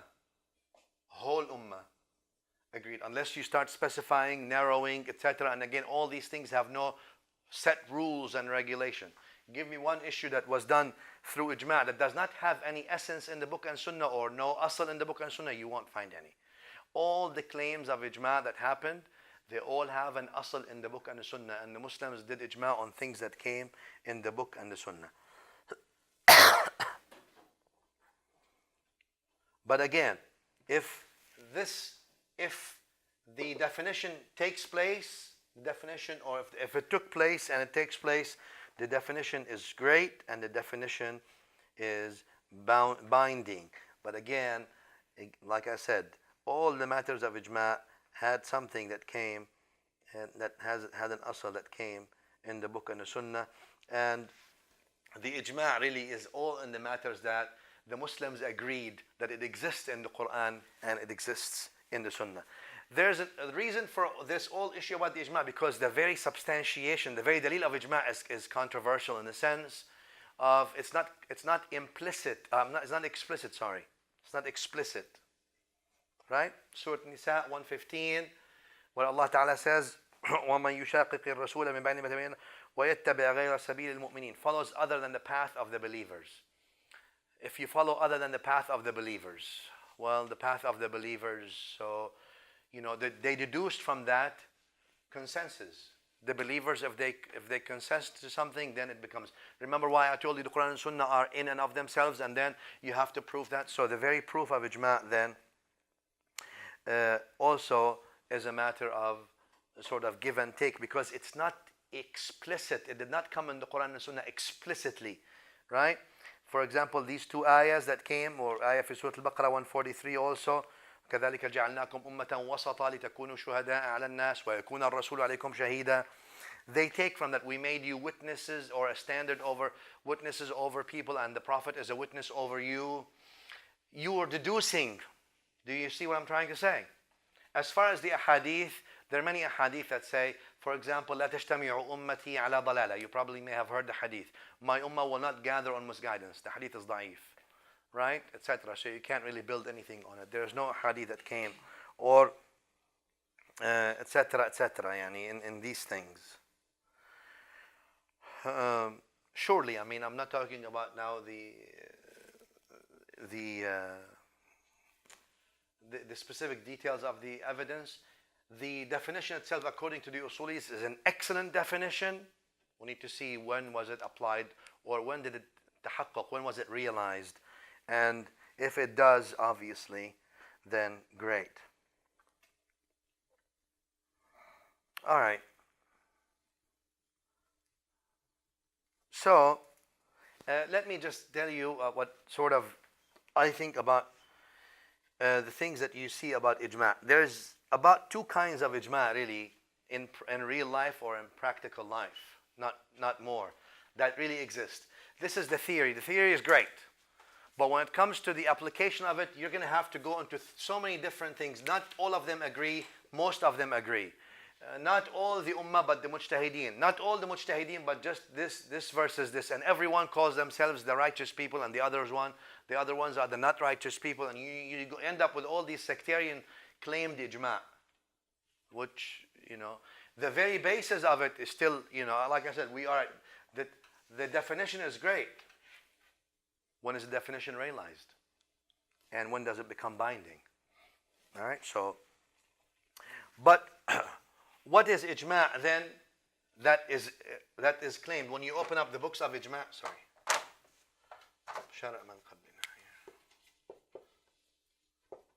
when you open up the books of ijma', or the books of fiqh, or the books of that list the issues of ijma', etc., etc., and you see, and وَقَدْ أَجْمَعُوا, and they have ijma' on this, and they have ijma' on this, and they have ijma' on this, etc., etc. What does that usually do?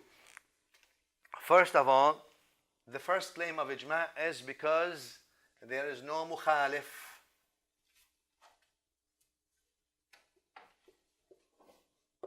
Mukhalif means what? Someone who contradicted. So what does that mean? So the one who's claiming the ijma', the alim or the scholar who's claiming the ijma', he has one mas'ala. So لا مخالف في المسألة. لا مخالف في المسألة. How so? He has a mas'ala, he has one issue, right? Mas'ala, one issue. He looks at it in the books of the scholars.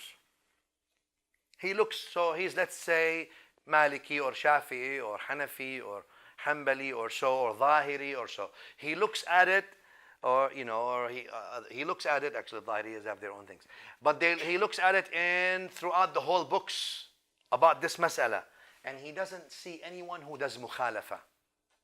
He doesn't see anyone who does mukhalafa. He sees it in the books of the scholars and the opinions or the results that they come to in agreement with him, not in mukhalafa, not in contradiction with him. And then he looks at other books, he doesn't see it at all.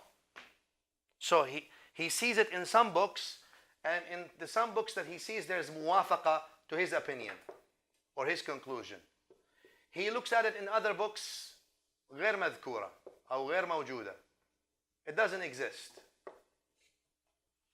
So what does he come to an end? He says, from this, there is no mukhalafa fil mas'ala.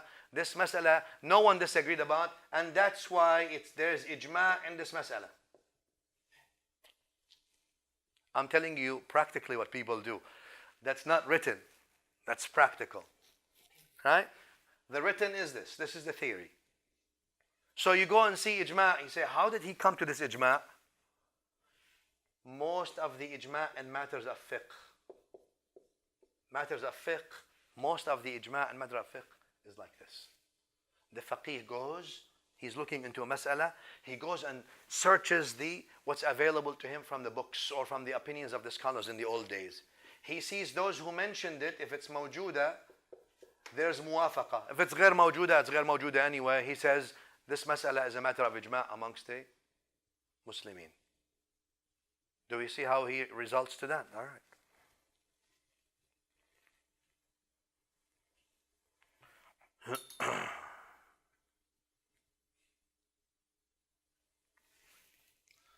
The other kind of ijma', that's again, so I'm just explaining to you how you find the ijma', and again, that's just out of, it's practical rather than theoretical. One faqih searches the books of fatwa in the madhahib. So he goes to the four madhahib, let's say, right? المذاهب الأربعة الشافعية والحنفية والمالكية والحنابلة. He looks for all the major books that talk about fatwa on this mas'ala. So he has one mas'ala and he's trying to see what? He's trying to see what the fuqaha, the judgment, the final ruling on this mas'ala from all these madhahib, right? And he sees the same thing. He sees when some of them mentioned it, then they are in agreement with him. And some others who didn't mention it, what does he do? He says, all right, and this is the ijma' as well. So this is pretty much the same like this. He did not find a mukhalif in the issue. But here, he went and researched bigger. Here he went just to the mas'ala of fiqhiyah. And also lots of fiqh issues like that, like I said.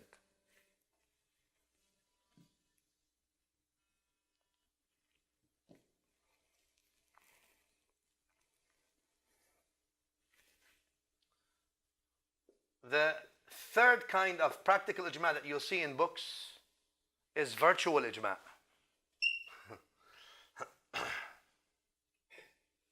Ijma' iftiradi. Iftiradi. Iftiradi means what? Virtual. So the first kind, if we can put this with the first kind actually. So first and two. The practical ijma' that you see, first is that there's no mukhalafa. He did not find anyone that disagreed. There may be, but he didn't find them, so he called it ijma'. The second one is virtual ijma'. Virtual ijma' means what? Virtual ijma', there's some nazila. There's some issue that came that did not exist. We don't have it in the book or the sunnah. Some mas'ala, some issue. And this scholar, he thinks, according to him, no way Muslims would agree on this, would disagree on this. No way any two Muslims would disagree on this mas'ala. Virtually, he doesn't have to consult with anyone or anything. He just says that it's actually so given that it is not possible for anyone to disagree. So it's virtual. Meaning he would think that if Muslims were all given this, they would never ever disagree about this. And what this is what? This is thinking that there could virtually be no opposition to his image about the mas'ala. Well, sorry, that's not necessarily true, but that's practical. Most of Ibn Taymiyyah's claims of ijma' is this kind. Right? He says this is the ijma' of the Salaf. But there's no real reference to go and search who amongst the Salaf said, he thinks, and I'm not just saying Ibn Taymiyyah himself only, but others as well. But it's virtual, it's assuming that they wouldn't disagree about this because that's how he thinks, that they shouldn't disagree. It's not a matter that should be disagreed upon. Again, so I don't want to spend too much time, we'll talk about ijma' once we get to the details, but I want to tell you again, the ijma' as a theoretical definition is an excellent definition and it's binding. Has it ever been realized? It's a question, right? Some of the Hanbalis say it was never realized. There's nothing called such as ijma' per se. Some say no. I think the definition of ijma' is excellent. The Jumhur agree on it. It's binding if it's realized. It's binding if it's realized.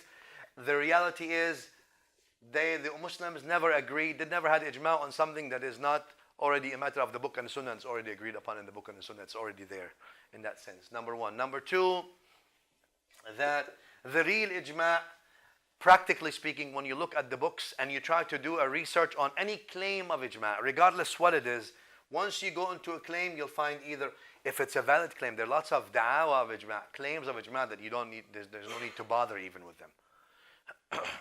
But if it's a substantial claim of ijma', you'll find that there's no mukhalafa fil mas'ala, that this faqih or this alim went and saw from his research, nobody really disagreed.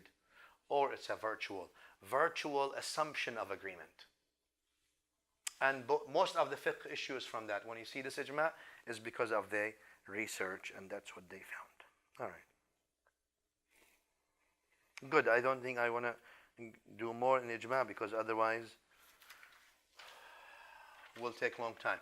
So we're done. This is the third, dalil naqli. We need to finish.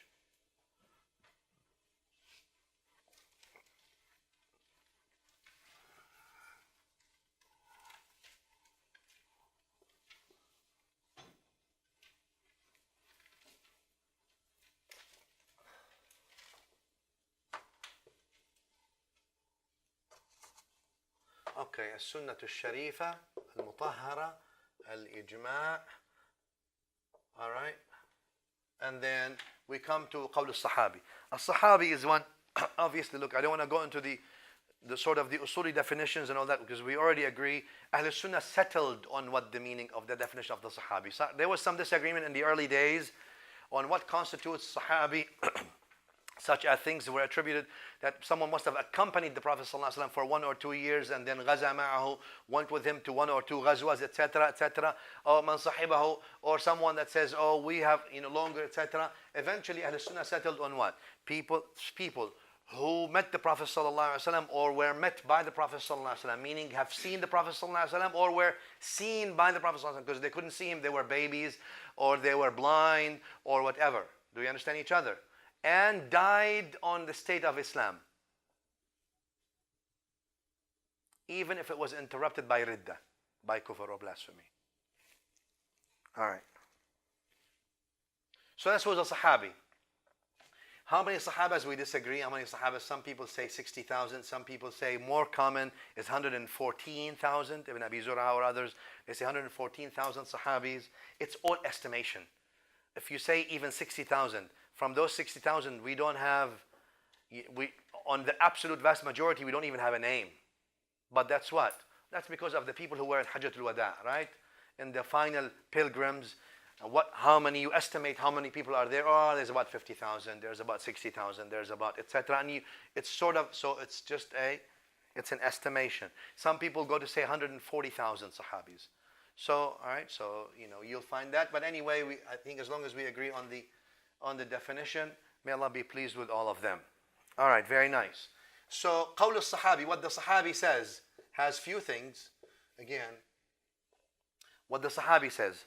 First of all, what the sahabi says something that cannot be opinion-based. لا يمكن أن لا يتحصل بالاجتهاد. Let me change that. لا يتحصل بالاجتهاد. It's not a matter of ijtihad. Sahabi says something, it's not a matter of ijtihad. Just as a theoretical example, doing this ayah or this surah is 1/3 of the Quran. Let's just say, doing this, you'll have this kind of reward. Sahabi does not have this kind of information. He doesn't have wahi. So what does it mean? It's not something that the Sahabi can actually be deducing it through ijtihad. That means what? While he did not say it's the Prophet ﷺ said it, maybe he forgot, or maybe the narrators forgot, or he forgot himself. But it is actually prophetic statement, because these things can only come from the Prophet ﷺ. Do we understand? And that's what we call, this has the hukum of a rafa'. Rafa' means what? We elevate it to the Prophet ﷺ. So something that the Sahabi cannot say out of ijtihad. It's not possible. It's one thing to tell you that he, hey, I like this more than this. But he tells you, look, if you do this, you're going to get this and this reward. That's something that what? He must have heard from the Prophet ﷺ. So we assume something that the Sahabi says that is not based on ijtihad, that cannot be based on ijtihad or cannot be concluded or deduced through ijtihad. We assume that this Sahabi has heard it from the Prophet ﷺ, and therefore we say this is now once we say it's elevated to the Prophet ﷺ, what does this become now? It becomes what? Sunnah. Sunnah, right? Sunnah. Such as things, for example, in the tafsir. You see things in the tafsir that are not possible. Sometimes the tafsir, the scholar himself, the Sahabi is a scholar, he's interpreting. Sometimes it's not possible because he's telling something of ghaib. Something that's not possible. He cannot know it except through the Prophet sallallahu alaihi wasallam. So we say هذا له حكم الرفع, right?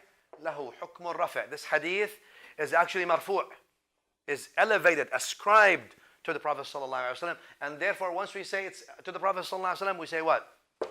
It's now sunnah. Okay, so is this proof then? The qawl of the Sahabi in this matter?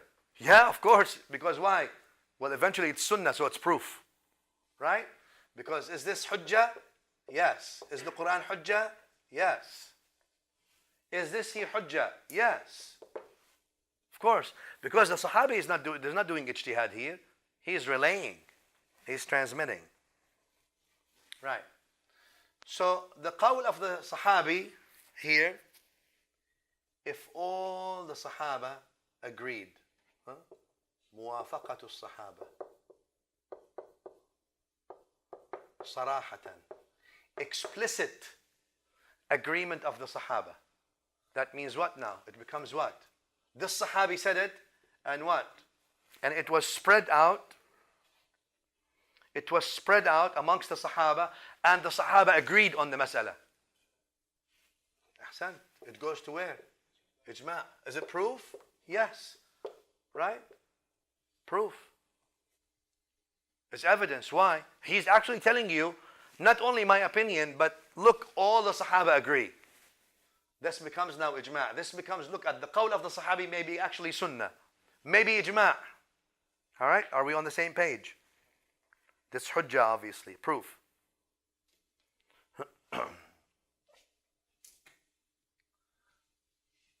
قول الصحابي انتشر, was spread, ولم ينكره أحد.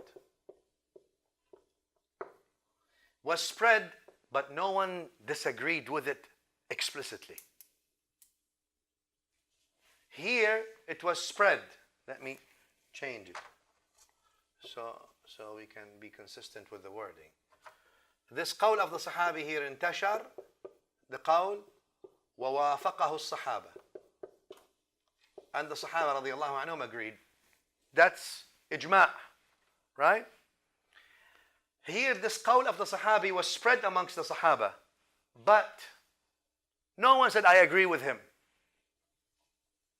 but no one said I disagree with him. That's also ijma', but we call that ijma' sukuti, silent ijma', right? It was, what was the condition? It was spread amongst the Sahaba. The Sahaba knew about this. On the first day, they agreed. They agreed explicitly. Ijma', zahir, right? This one, they agreed. They didn't disagree. So what's the assumption here? If it was wrong, the opinion of this Sahabi that he said, and it was spread amongst the Sahaba widely, the Sahaba widely, collectively, would not just remain silent on something evil that's said. They would say, no, this is wrong. So since they didn't disagree publicly, it means they silently agreed. So that becomes ijma' as well, in ijma' sukuti. Do you understand each other? And that's also proof. Because now it's going to ijma'. It's no longer its own, just the saying of the Sahabi.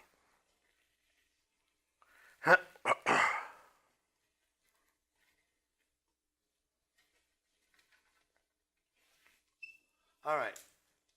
Another thing. So now we have 1, 2, 3, 4, and we're going to talk about 5. لم ينتشر.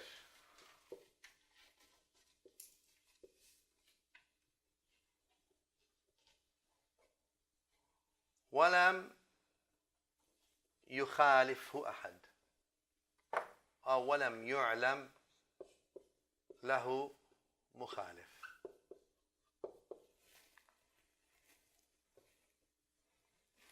The qawl of the Sahabi did not spread around amongst the Sahaba. and we don't know anyone who disagreed. Well, it did not. We don't know. We can't prove it was spread. We have no evidence. We knew it was there, but we also, what do we know? We don't know. It did not really spread, but we know nobody disagreed with it. That's a matter of disagreement. Do you take it? Do you not take it?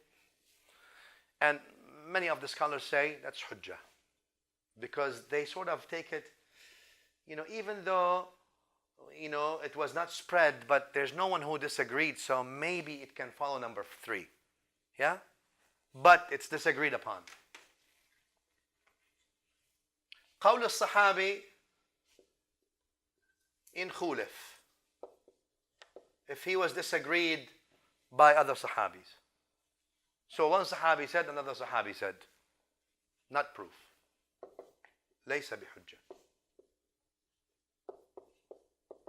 Not proof.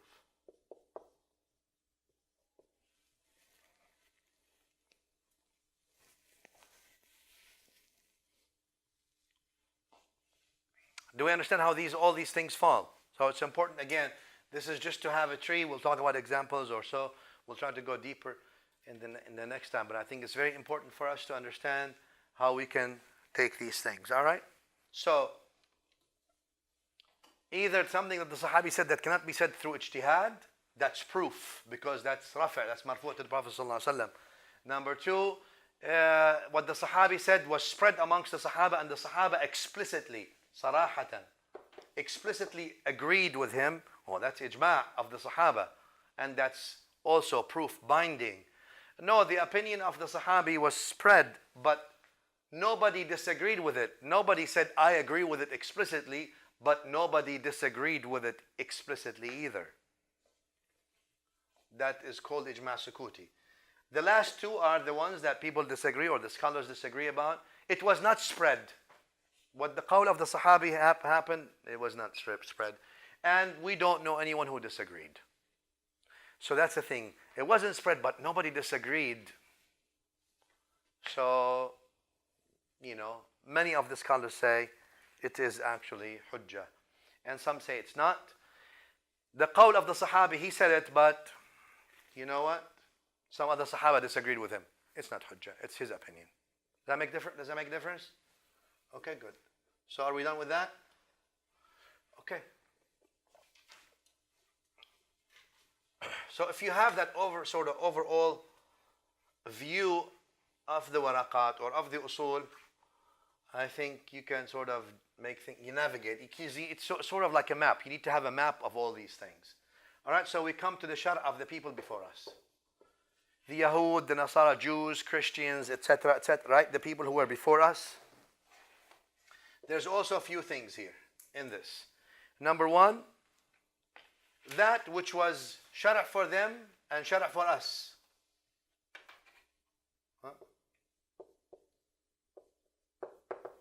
بسم الله الرحمن الرحيم كتب عليكم الصيام كما كتب على الذين من قبلكم. You were obliged to do siyam like the people before you were obliged. So, well, this makes it Sharh for us anyway. كتب عليكم, it was prescribed upon you. So is that hujjah or not? Yes. Of course. Of course.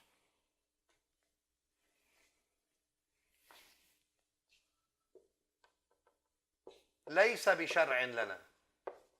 Something that was in the old Sharh, but it's not in our Sharh. Such as what? Such as people go and make sujood to people. Can you make sujood to people? No. Can you make sujood to creation? No. It is prohibited. Did they used to make sujood before? Yes. Out of salutation and respect. Right? وَحَمَلَ أَبَوَيْهِ وَخَرُّوا لَهُ سُجَّدًا. In Surah Yusuf alayhi salam, Yaqub alayhi salam, and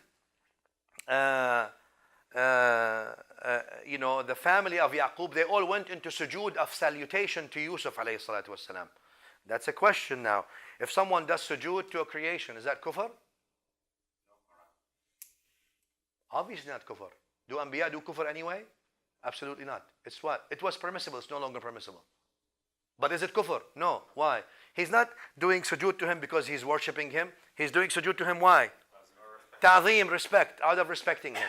Well, that form of respect is impermissible in our Sharia. So when you see people, because I hear this, oh, people, they're doing sujood to the grave. Okay, well, that's wrong. Tell them it's haram. Oh, that's kufr. Is he worshipping the grave? Does he think that Allah billah is the grave? If he thinks so, that's kafir. If he's doing it out of salutation or respect, we tell him what? Haram. But again, so you see the takfiri notion of people, right? Just out there, they just don't, some jahil doesn't know the difference between istinja and istibra. He tells you this is kafir, this is mushrik, this is etc. Right? All right.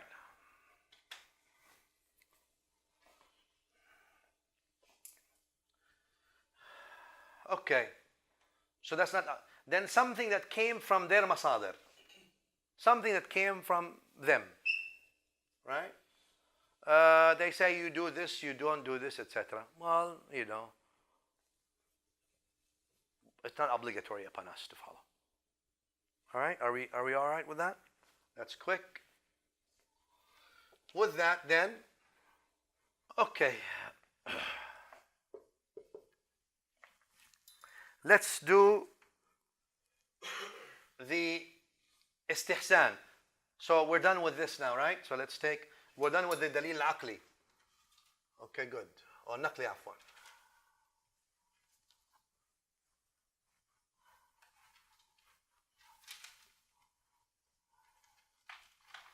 Okay, so let's go to istihsan. Istihsan means that I have two choices here, or I have two options or more options. One is better than the other. Istahsan. Al-Shafi'i rahimahullah used to say, Man istahsana faqad sharra. Whoever does istihsan is legislating, really. Because you're saying this is better than that from a dini point of view. How do you know? Right? But it's dalil aqli. Remember? It's not naqli. It's what? It's a rational dalil. Right? Rational dalil. A rational dalil. So there's disagreement on it, obviously. But anyway. So how does istihsan happen? Meaning, you go to general texts and you say, all right, I have these multiple choices here that I could do, but the general texts favor this over the others. Favor, it's not clear. Implicitly favor. Qualify one over the others. So that means this is ahsan. There's worse than that in a sense, if you like, or more ambiguous than that. Istihsan, that the faqih says, you know what, I'll tell you why this is ahsan. All these things are there. Oh, I have all these choices, but this is better. Why? I'll tell you. Well, and he puts his reasoning, aqli reasoning usually, and maybe implicit textual reasoning. There's another istihsan. The faqih says this is ahsan, but I can't tell you why.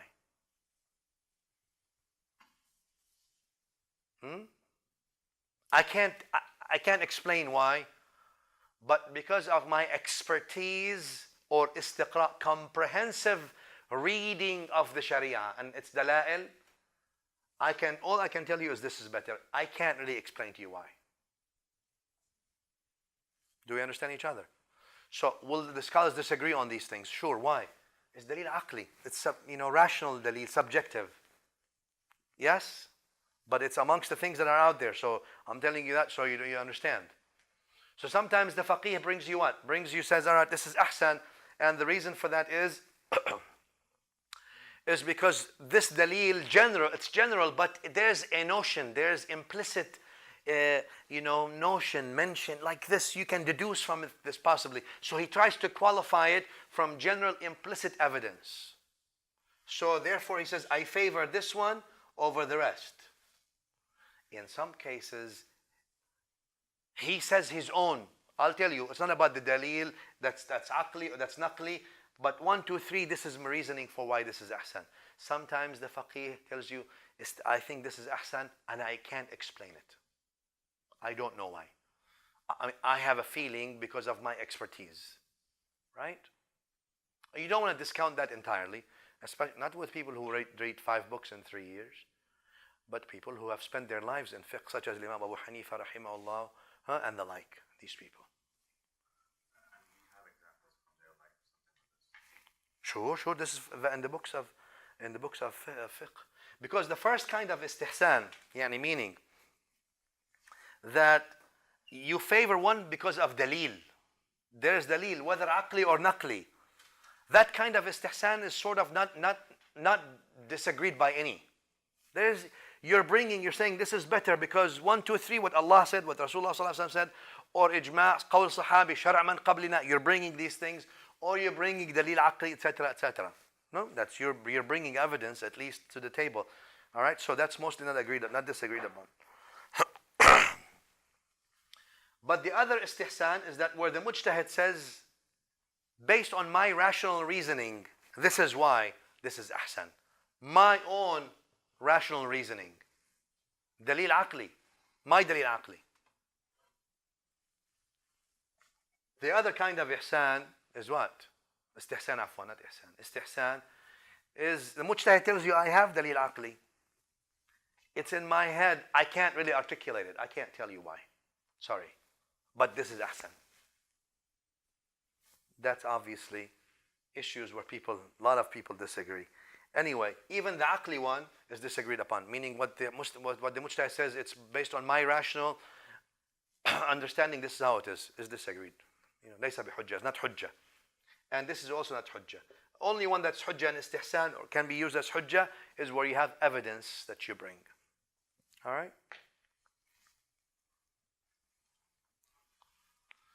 Okay.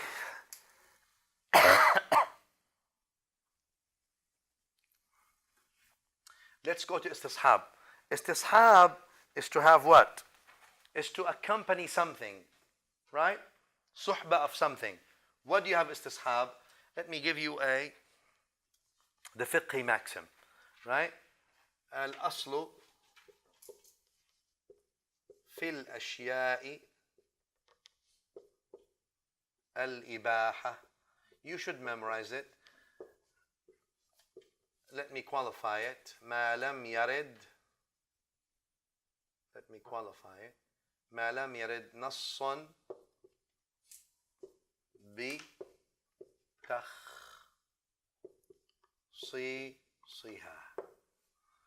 All right, let's make that a fiqhi maxim.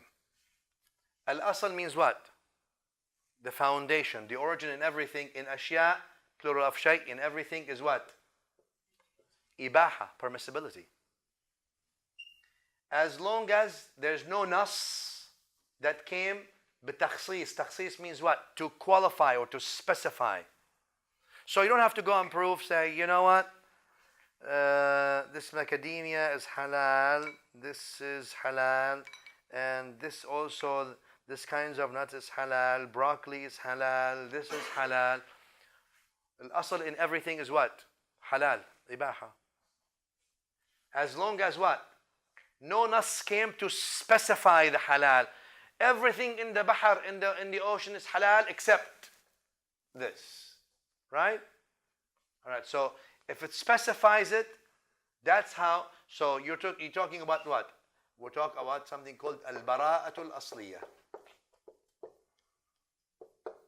which means everything is permissible, everything on its original innocence. Everything on the original innocence. Someone tells you these people, these Muslims lie. What do you think of Muslims? Bara'a al-Asliyah. They don't lie. Right? Unless it's proven to you. Everything is impermissible. No, everything is permissible. Islam did not come to make everything everything is permissible, except if the text specifies it. Right? Specifies it. Says, this is haram. So Islam did not come and tell you he listed all the foods that are halal. Not possible. Islam said what? Food that are haram. حرم عليكم الميتة والدم ولحم الخنزير. It's not permissible for you to eat dead. Not permissible for you to eat blood. Not permissible for you to eat pork. وما أهل لغير الله به. Not permissible for you to eat things that were sacrificed for in the name of other than Allah. Do we understand? Everything else is open. So specification comes very narrow, but permissibility is open. So when istishab means what? When someone tells you this is haram, what do you say? Where's the nas? Where's the nas? Istishab means what? Everything is permissible unless there's what? There's a nas that specifies its impermissibility. Right? Do we understand each other? Okay. All right, that's istishab. So I don't want to spend too much time. It's very straightforward. It's like istihsan, straightforward in the sense being straightforward and easy. And you should probably memorize this. Al-aslu fil ashya' al-ibaha ma lam yarad nassan bi takhsisiha. That everything is on the ibaha as long as there's no text that specifies that it is not mubah.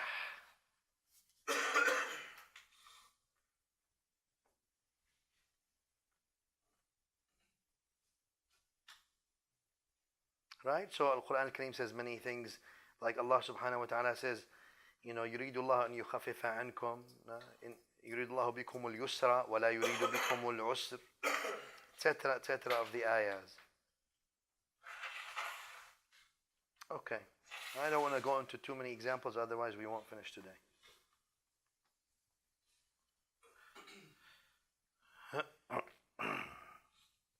Let's talk about now public benefit or maslaha mursala. Maslaha means benefit, public benefit, public benefit.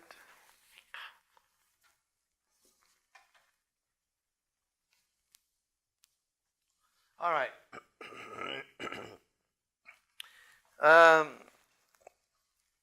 Public benefits such as it is mu'tabaratun shar'an. The Sharia looks at it as credible, and it's condoned in the Sharia, not condemned. Condoned in the Sharia, not condemned. So, though I don't have any evidence before, no Quran, I don't have a Sunnah, I don't have Ijma', I don't have Sharh man qablina, I don't have Qawl of Sahabi, but it's something that is, it's a public benefit.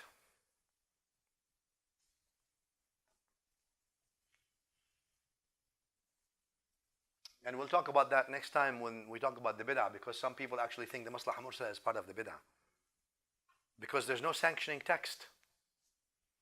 There's no precedent before. Right? You're just saying what? You're saying this is good because there's public benefit in it. But what are you saying also? It does not contradict the Quran or the authentic prophetic sunnah or any dalil aqli or naqli. That's what you're saying as well. It has no contradiction. It's not inconsistent with the dalil naqli. But it has no sanctioning text. There's no nas. And there is no what? There's no salaf for it in a sense.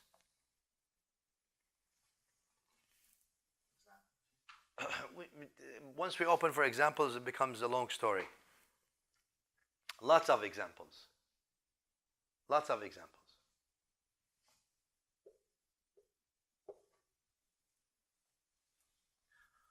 Maslaha mursala, there is benefit in it, but batila shar'an. There's public benefit, but it's batil. Such as what? Someone tells you, look, there's good things in khamr. Are there good things in khamr? Oh, sure. There's benefit for you. You become more generous. You know. Skin shines. No, that's what it is. Right?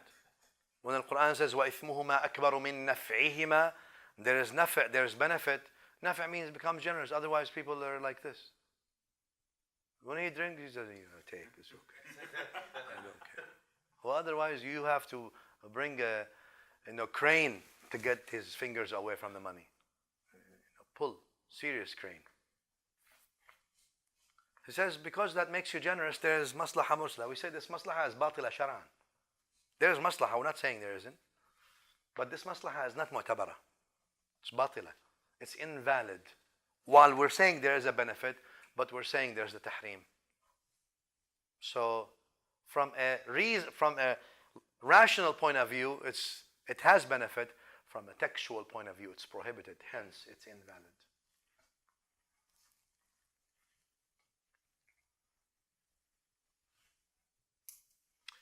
We have another thing now from the Maslaha Mursala, that a Sharia did not come and say this is good or this is bad. So it becomes, that's where also people disagree about necessities, right? Daruriyat. Darura. It becomes matters of daruriyat. I have no sanctioning text, meaning there's no Quran, there's no Sunnah. I don't have either ijma', I don't have qawl of Sahabi, I don't have Sharh man qablana, I don't have anything, I don't have no precedent, but I think it's a necessity. All right? I think it's a necessity. All right, so let's see. So does that fall under aqli or naqli? Of course aqli. I think it's a necessity. It's aqli. All right? So then darura. Darura means necessity. What guards the darura? The 5 things you should know. Al-maqasid al-khamsa. The 5 things maqasid, right? Of the al-maqasid al-amma, al-kulliya. Number 1, Hifdh-ud-Din. The preservation on the protection of the deen. Preservation of the deen. Number 2, Hifdh-un-nafs. The preservation of the human nafs, because it's sacred. Hifdh-un-nasl. The preservation of procreation or offspring, children.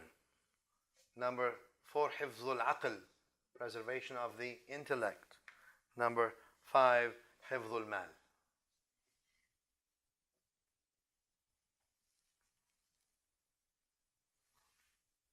So these things are the maqasid of the Islamic deen. To preserve what? The whole Islam is what? Is about preserving your deen, preserving the human nafs, preserving the offspring, the people, preserving the intellect, preserving the property of people. That's what Islam is all about. So the daruriyat may fall, something comes new and it falls under these things, then obviously things are discussed then or debated and negotiated.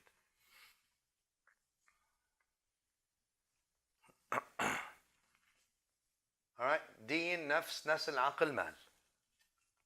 That's why when people call for things that have no basis in the naqli dalil, and these things really actually they have damage to the deen, to the human people, to the nafs, to the aql, to the property, all these things. You say, look, you're going against the whole maqasid, the whole overall objectives of the deen.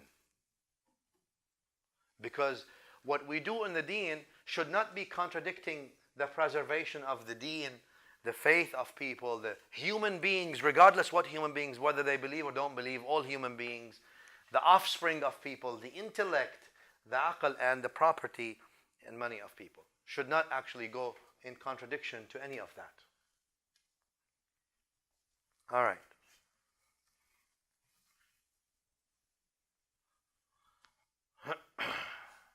So this is maslaha mursala, or public benefit. And again, it's dalil aqli, and you're going to find disagreements on its application or what constitutes a maslaha mursala, etc., etc. All right?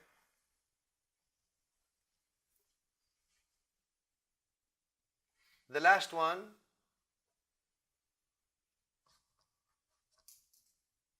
is the qiyas. Qiyas means analogy. Analogy.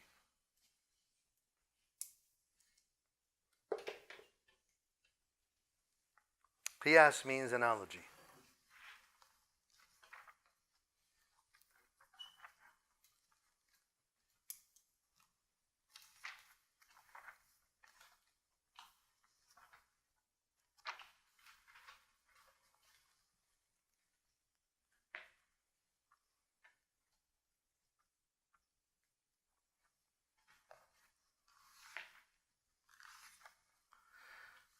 All right.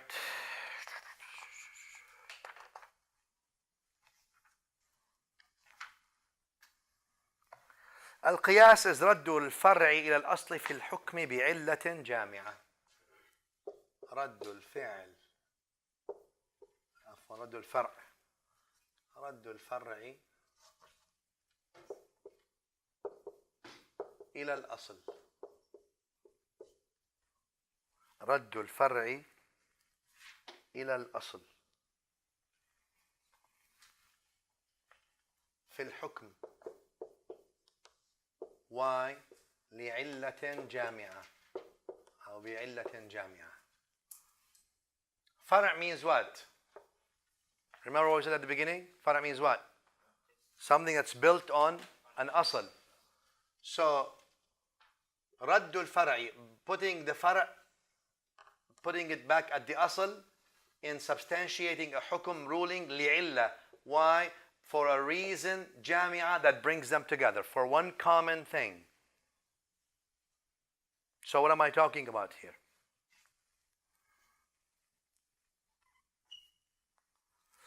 I'm talking about al-asl. I am talking about al-fara'. I am talking about al-illa. Does that make sense?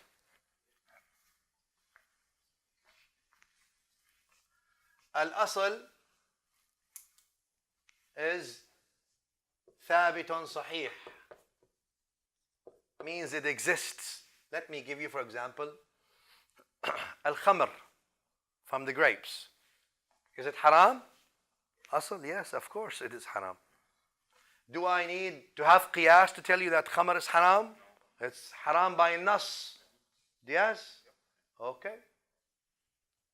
Al-fara', let's say now, excluding the Imam Al-A'zam rahimahullah ta'ala, al-fara' is, let's say, synthetic khamr. Not grape khamr that I let it go and all that stuff, but synthetic. All right? Now on the fara', what it means what? I don't have dalil for it. There is no dalil. Yani meaning what? I don't have any nas in it saying anything. But what's the illah of khamr? Iskar, right? Iskar means what? Sukur means what? Intoxication. So this is the illah here. Huh? As-sukur is the illah. ما أسكر كثير قليل كثيره فقليله حرام, right? As-sukur is the illah. Intoxication is the illah. Illah means the reason, right? The defect, the problem in the asl that made it haram. We definitely have a hukum. Al-hukum sarih here, right? I have no dalil here, but the illah for the hukum being there is sukur or intoxication. I do what? I say, wait, well, they both share the same illah. The fara' shares the illah of the asl. Therefore, let me take the fara' to the asl, and I say the fara' has the same hukum of the asl. Does that make sense? All right. So, رد الفرع إلى الأصل. You take the fara' and you give the fara' the same ruling of the asl. Though the fara' has no text specific in it, the asl does. The reason for that, because they share one illa jami'a, they share one thing.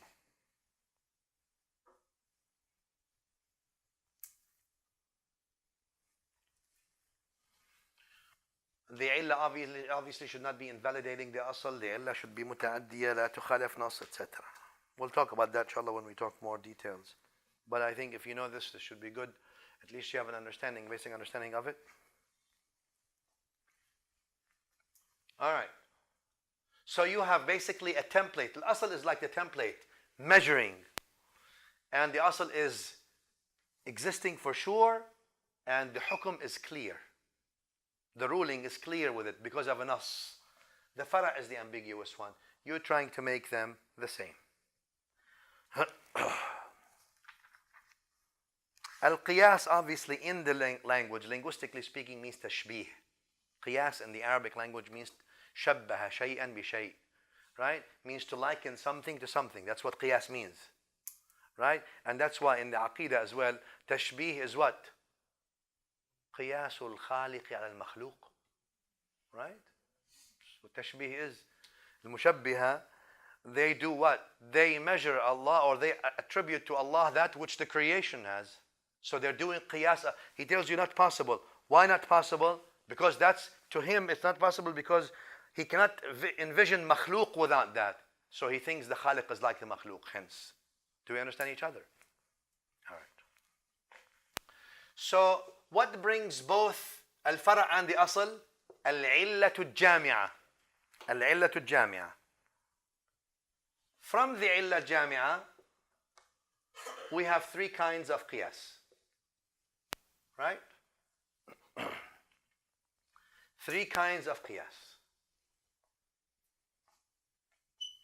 Number one, qiyasul illah.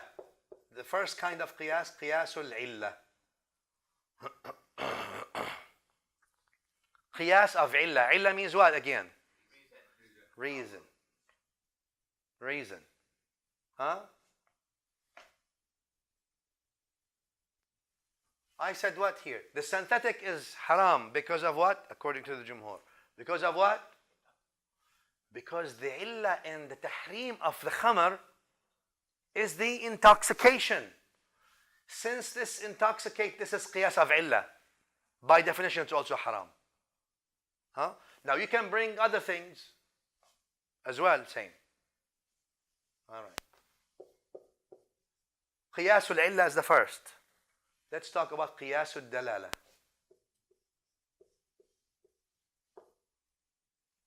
Qiyasul dalala. Dalala means what? Or dilala. What does dilala means? What points to something. So here I'm saying, okay, I have a new drink. A new drink came out in a bottle. I don't even know how to draw a bottle. Okay. And it has orange juice amongst other things.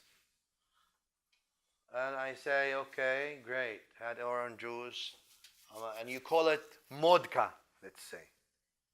I don't have any name in the Quran, Sunnah, these ijma, etc. named modka, for example. Right? You say, you know, this is modka. Can I drink modka? I say, wait. What's the ingredients of this modka business? You say, look, it has orange juice. It has, I don't know if it does. I'm just throwing things at you. And it has 20% or so, or whatever, has alcohol, khamr. You say, it has percentage of khamr there is in it. I say, wait, because it has khamr,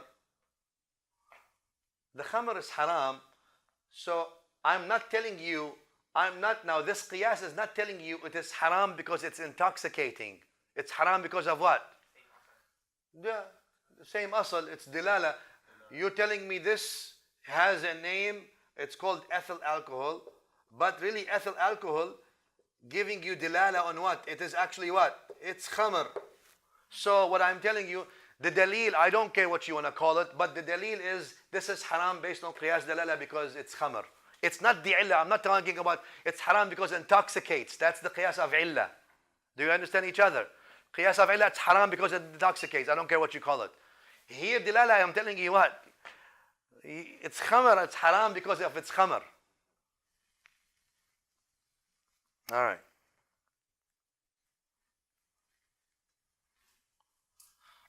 That's the second kind. So first, second, third kind, qiyas al-shabah.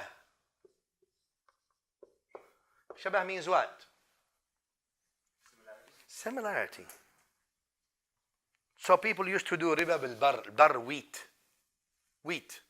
Because that was qut. Qut means what? Food of people. People used to eat wheat. Right? So people now, they do the same thing, but with rice. I don't have rice. The Arabs did not eat rice. Right? The Arabs did not eat rice in the old days. Rice is a Chinese thing. Or Asian thing. Right? Wheat or tamar. dates. So I do what? I liken now the ruz, for example, with al-bar, with the wheat. I say it's the same thing, whether it's rice or wheat. Yeah, the text is for wheat or bar, but rice is the same thing because people today eat rice. Few people eat wheat anyway. So I do qiyas of the shabah on that. Right? There's another kind of qiyas. نفي العلة الجامعة. قياس of نفي أو نفي الفارق. فارق means what? Difference. So here I'm trying to do what? I'm saying the illah is the same.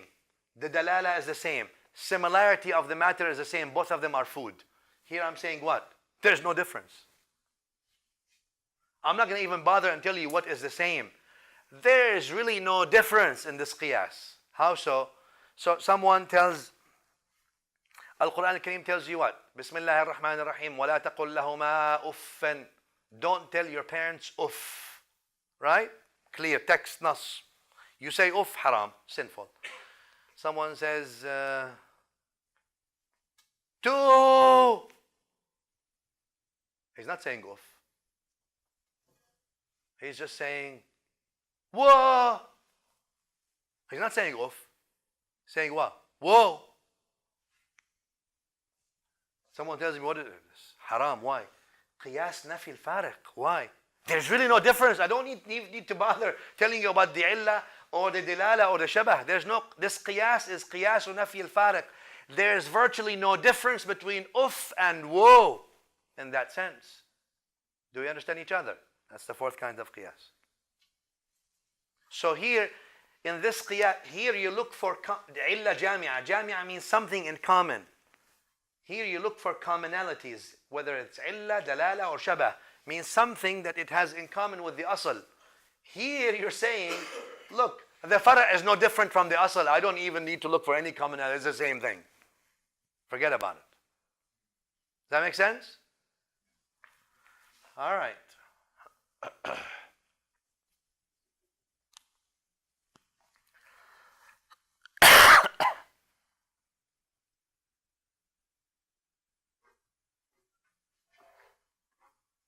All right.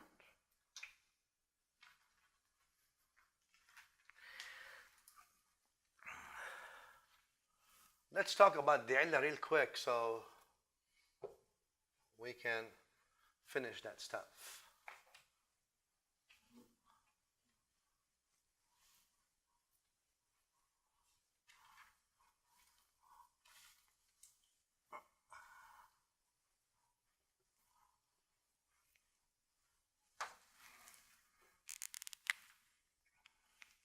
When we talk about the illah, means the reason, right?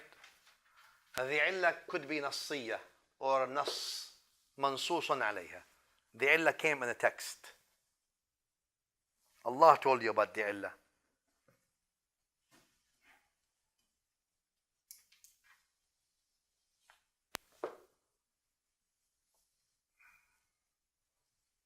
In matters of qiyas. Second could be from ijma'.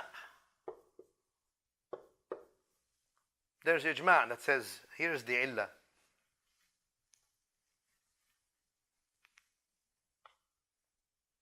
Third, the illah obviously is istinbat. Fuqaha deduce the illah. They say, all right, this is what the illah is, I think this is what the illah is, etc.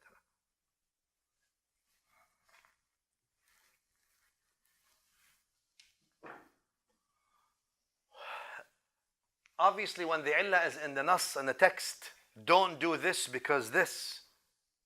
The illah is telling you why, or the nas, the Quran or the Sunnah is telling you why you should not do this, what the problem is. All right? But in the nas, also, we have some issues. Sometimes the illah is sariha. Al-illah is sariha. Sariha means what? Explicit. Sometimes it's ظاهرة, not explicit, but apparent. What does that mean? It's possibly that the other way around, but it's ظاهر. صريحة is explicit. Here could be إشارة. So also on how the text puts the illah could be either through إشارة, ظاهرة. ظاهرة still doesn't mean it's clear case. صريحة is the clearest case. When we say, for example, even to the nas, when we talk, let's talk about the dalala of the lafaz, dilalatul alfaz. Dilalatul alfaz. When we say, number one, an-nas sarih, means what? There's no other meaning. That's it. فصيام ثلاثة أيام سبعة أيام right? ثلاثة أيام وسبعة إذا رجعتم. You're fasting 3 days. And when you come back, 7. You can't go and say, oh, I'm fasting 4 days. You know, that's the nas al-sarih. The text is very clear. Yeah? Sometimes the nas is ظاهر. ظاهر means what?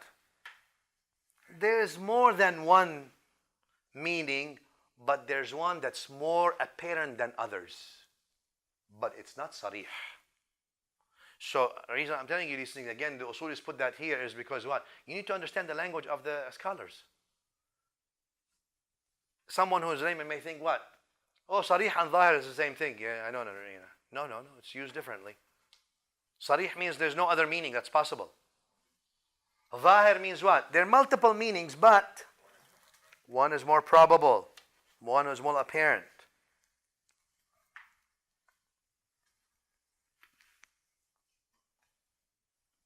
And then, obviously, nas zahir. So there's another also nasun mujmal. Mujmal, general. General means what? You have multiple possibilities. There is nothing that can give preference to one over the others. Here we have multiple possibilities, but one has a preference over the other, ظاهر. This one has multiple possibilities, but guess what? I can't tell you nothing. I have no indication that says that one of these interpretations or opinion is better than the other. That's why the nas is mujmal. You know, so I can't really, any of these 4 is possible, or more. Does that make sense?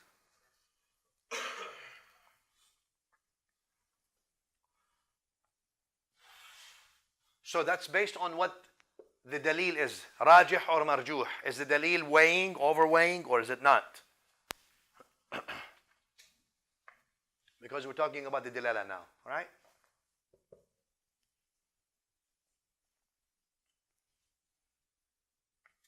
So again, is the nas sarih, dilalat al-lafz, باعتبار الرجحان, باعتبار is or concerning how overweighing the evidence is. Is it ظاهر?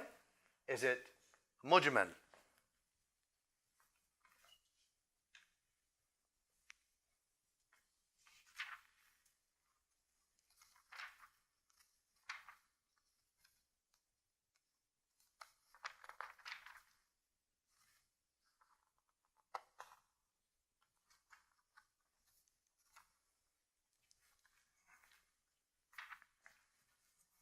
All right.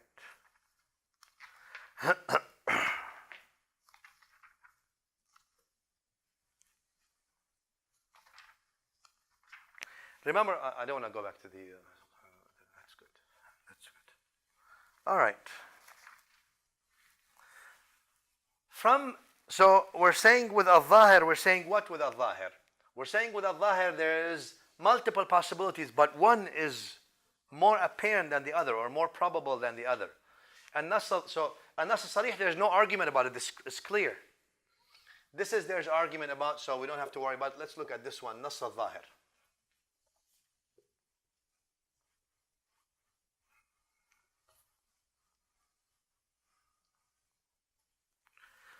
All right. An-nas al-zahir is telling you what?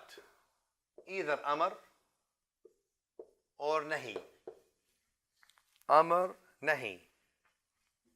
Also, am, khas, mutlaq, muqayyad. All right? So, an-nas al-zahir is giving you either amr because since that one is explicit, I don't need to worry about it. It's checked. It's already clear. This one we disagree about, so we'll figure this out. But this is the zahir. It entails, either it tells you amr. Amr means what? Do. Nahi, don't. Am means what? General. Khas means qualified or specified. Mutlaq means what? Absolute. Muqayyad means restricted. Absolute or restricted.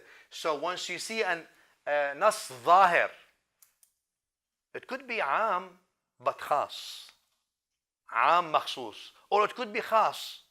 It could be muqayyad. It could be mutlaq. Do we understand each other? Alright, if it's amr, if the nas is zahir, and zahir we said there's one that's more probable, right? Or apparent on it.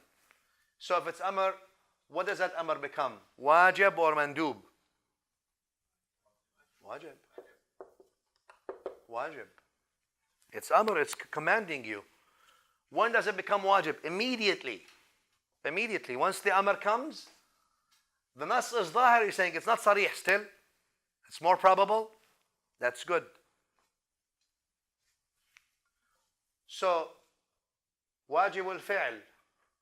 Right? You need to do it.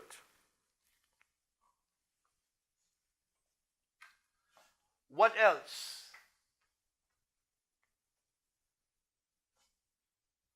You need to do it. Tark al-didd, which means what? You abandon the opposite.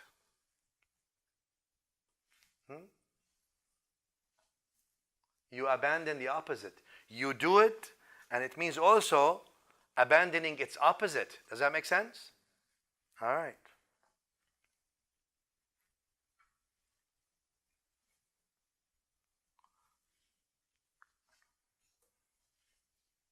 All right. Same with the nahi. Wajib al-tark. If that nas zahir is telling you abandon this, what is it telling you? You abandon it in a wujub way, according to the Jumhur again. And also immediately. Not later.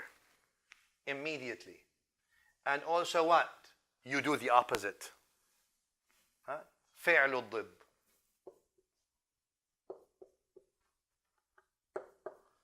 فعل الضد. Does that make sense?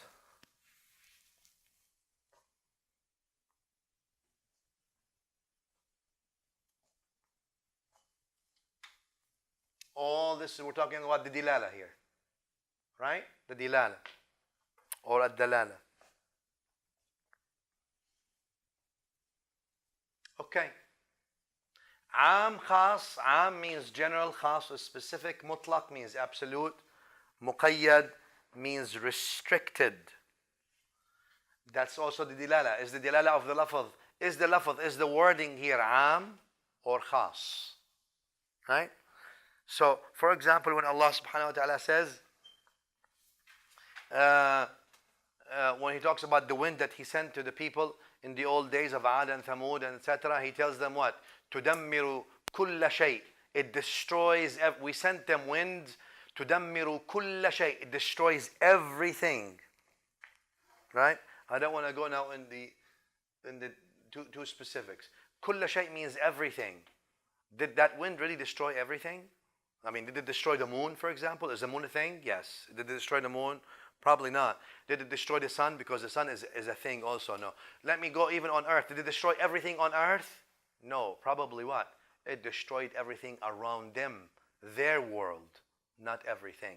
And that's, again, where you see am makhsus. The lafz is am, but really the meaning is, the objective of the meaning is qualified. All right.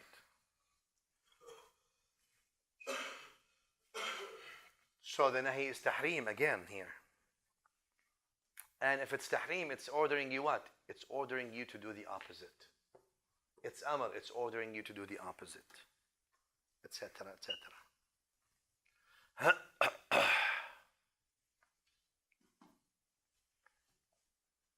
All right.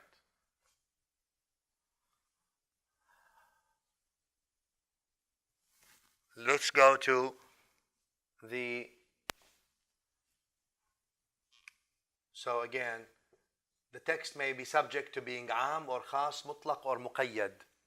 We need to know what are there corroborative evidence that says it's mutlaq, absolute? Is there something that says no, it really may seem absolute, but it's not really absolute, it's muqayyad, etc., etc. Again, we'll talk about that some other time in details once we go into the more detail. Mujtahid. People are either mujtahid or muqallid. Mujtahid or muqallid. People are either mujtahid or muqallid. Mujtahid means someone who has two things: ilm and malaka, capacity of ijtihad.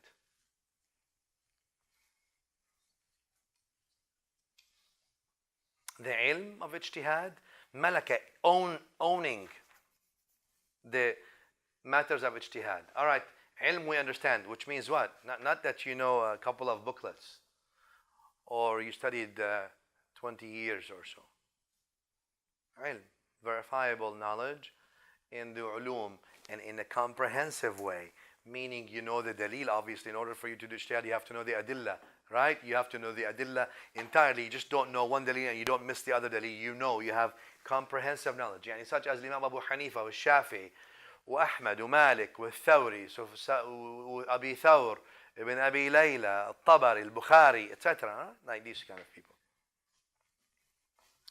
Also, that there's malaka or durba, which means what? Long practical training. If I give you in a sense sort of a human thing. For example, someone who studies medicine but doesn't practice medicine. He has the ilm of medicine. He has no practice of medicine. Someone who knows about gold, he's a goldsmith by education, has never really spent time actually being a goldsmith and knows the gold and doing things and all that. There's no malaka, right? What does that mean? Doesn't know really. Knows only one aspect, does not know the other. The ilm can be acquired. Let's say you can verify the ulum. He has the hukum, he has the adillah, he has all these things, the Arabic language obviously, and the dalil al-naqli, dalil al-aqli, all of them. He's got them all. Committed to memory and understanding. But there's no malaka. Imam Shafi'i talks about malaka. It takes tuli zamani. It takes long time of practice. Long time of practice. It's sort of being an apprentice, and then being in that apprentice, it takes you a long time of being apprentice and training in order for you to have that sort of expertise in looking at the text. Not just theoretical knowledge of just spitting it out. This is what it is, but you don't have expertise of how to do things. It's one thing, like in medicine, to say, all right, this is what you would do in case a patient like this comes to you. But a patient is never consistent. The cases of patients they always vary. It takes what? It takes someone with expertise to know how much, when, and where, and how to do things. Not just theory. Do we understand each other? All right. Muqallid means follows a mujtahid, basically. Does not have the ilm nor the malaka of ijtihad. It's not permissible for the mujtahid to follow someone else. Let me repeat that again. It is not permissible for the mujtahid to follow any other mujtahid. It is not permissible for the mujtahid to follow any other mujtahid. When we talk about ijtihad, are we talking about something there's the book and the sunnah in it? There's nas in it? Huh? لا اجتهاد مع نص. Right? Rule. لا اجتهاد مع نص. When there is a nas, text in the Quran and Sunnah, do you do ijtihad? Whoa. Allah Ta'ala is telling you something. Rasulullah Sallallahu Alaihi Wasallam is telling you something. You're doing ijtihad. If Allah Ta'ala tells you something and His Rasul Sallallahu Alaihi Wasallam tells you something, what do? Bismillah ar-Rahman ar-Rahim. ما كان لمؤمن ولا مؤمنة إذا قضى الله ورسوله أمرا أن يكون لهم الخيرة من أمرهم. The ayah is very clear. If Allah says something or His Rasul says something, then a mu'min has no choice in their amr. They have no ikhtiyar. There's no khiyara min amrihim. There's no choice. Let me make ijtihad. Let me think about how I can. No. There's sami'na wa ata'na. Right? There's no text. There's no Quran and Sunnah in this mas'ala. No ijma'. The mujtahid comes and says, all right, based on the general evidence that I see and all that, this is the matter. Right? All right. Also, al-mujtahid could be mutlaq or juz'i. Mutlaq means absolute mujtahid. He knows everything. And I don't think anybody can claim that nowadays. That is like Imam al-Shafi'i, like Imam Abu Hanifa, and the like. These people. Mujtahid mutlaq.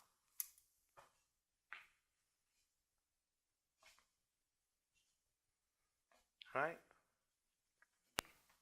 Abi Thawr, Malik ibn Abi Dhi'b, Al-Layth bin Sa'd, Ahmad bin Hanbal, right? Ibn Abi Layla, these people. Sufyan, ijtihad mutlaq in the sense. Ijtihad juz'i, partial ijtihad. Yes, that's possible. Right? Where people in one area only of the sciences, in one mas'ala in hajj, in one mas'ala in siyam, in one mas'ala in this, they know everything there is to need to know about this. All right? That's still possible.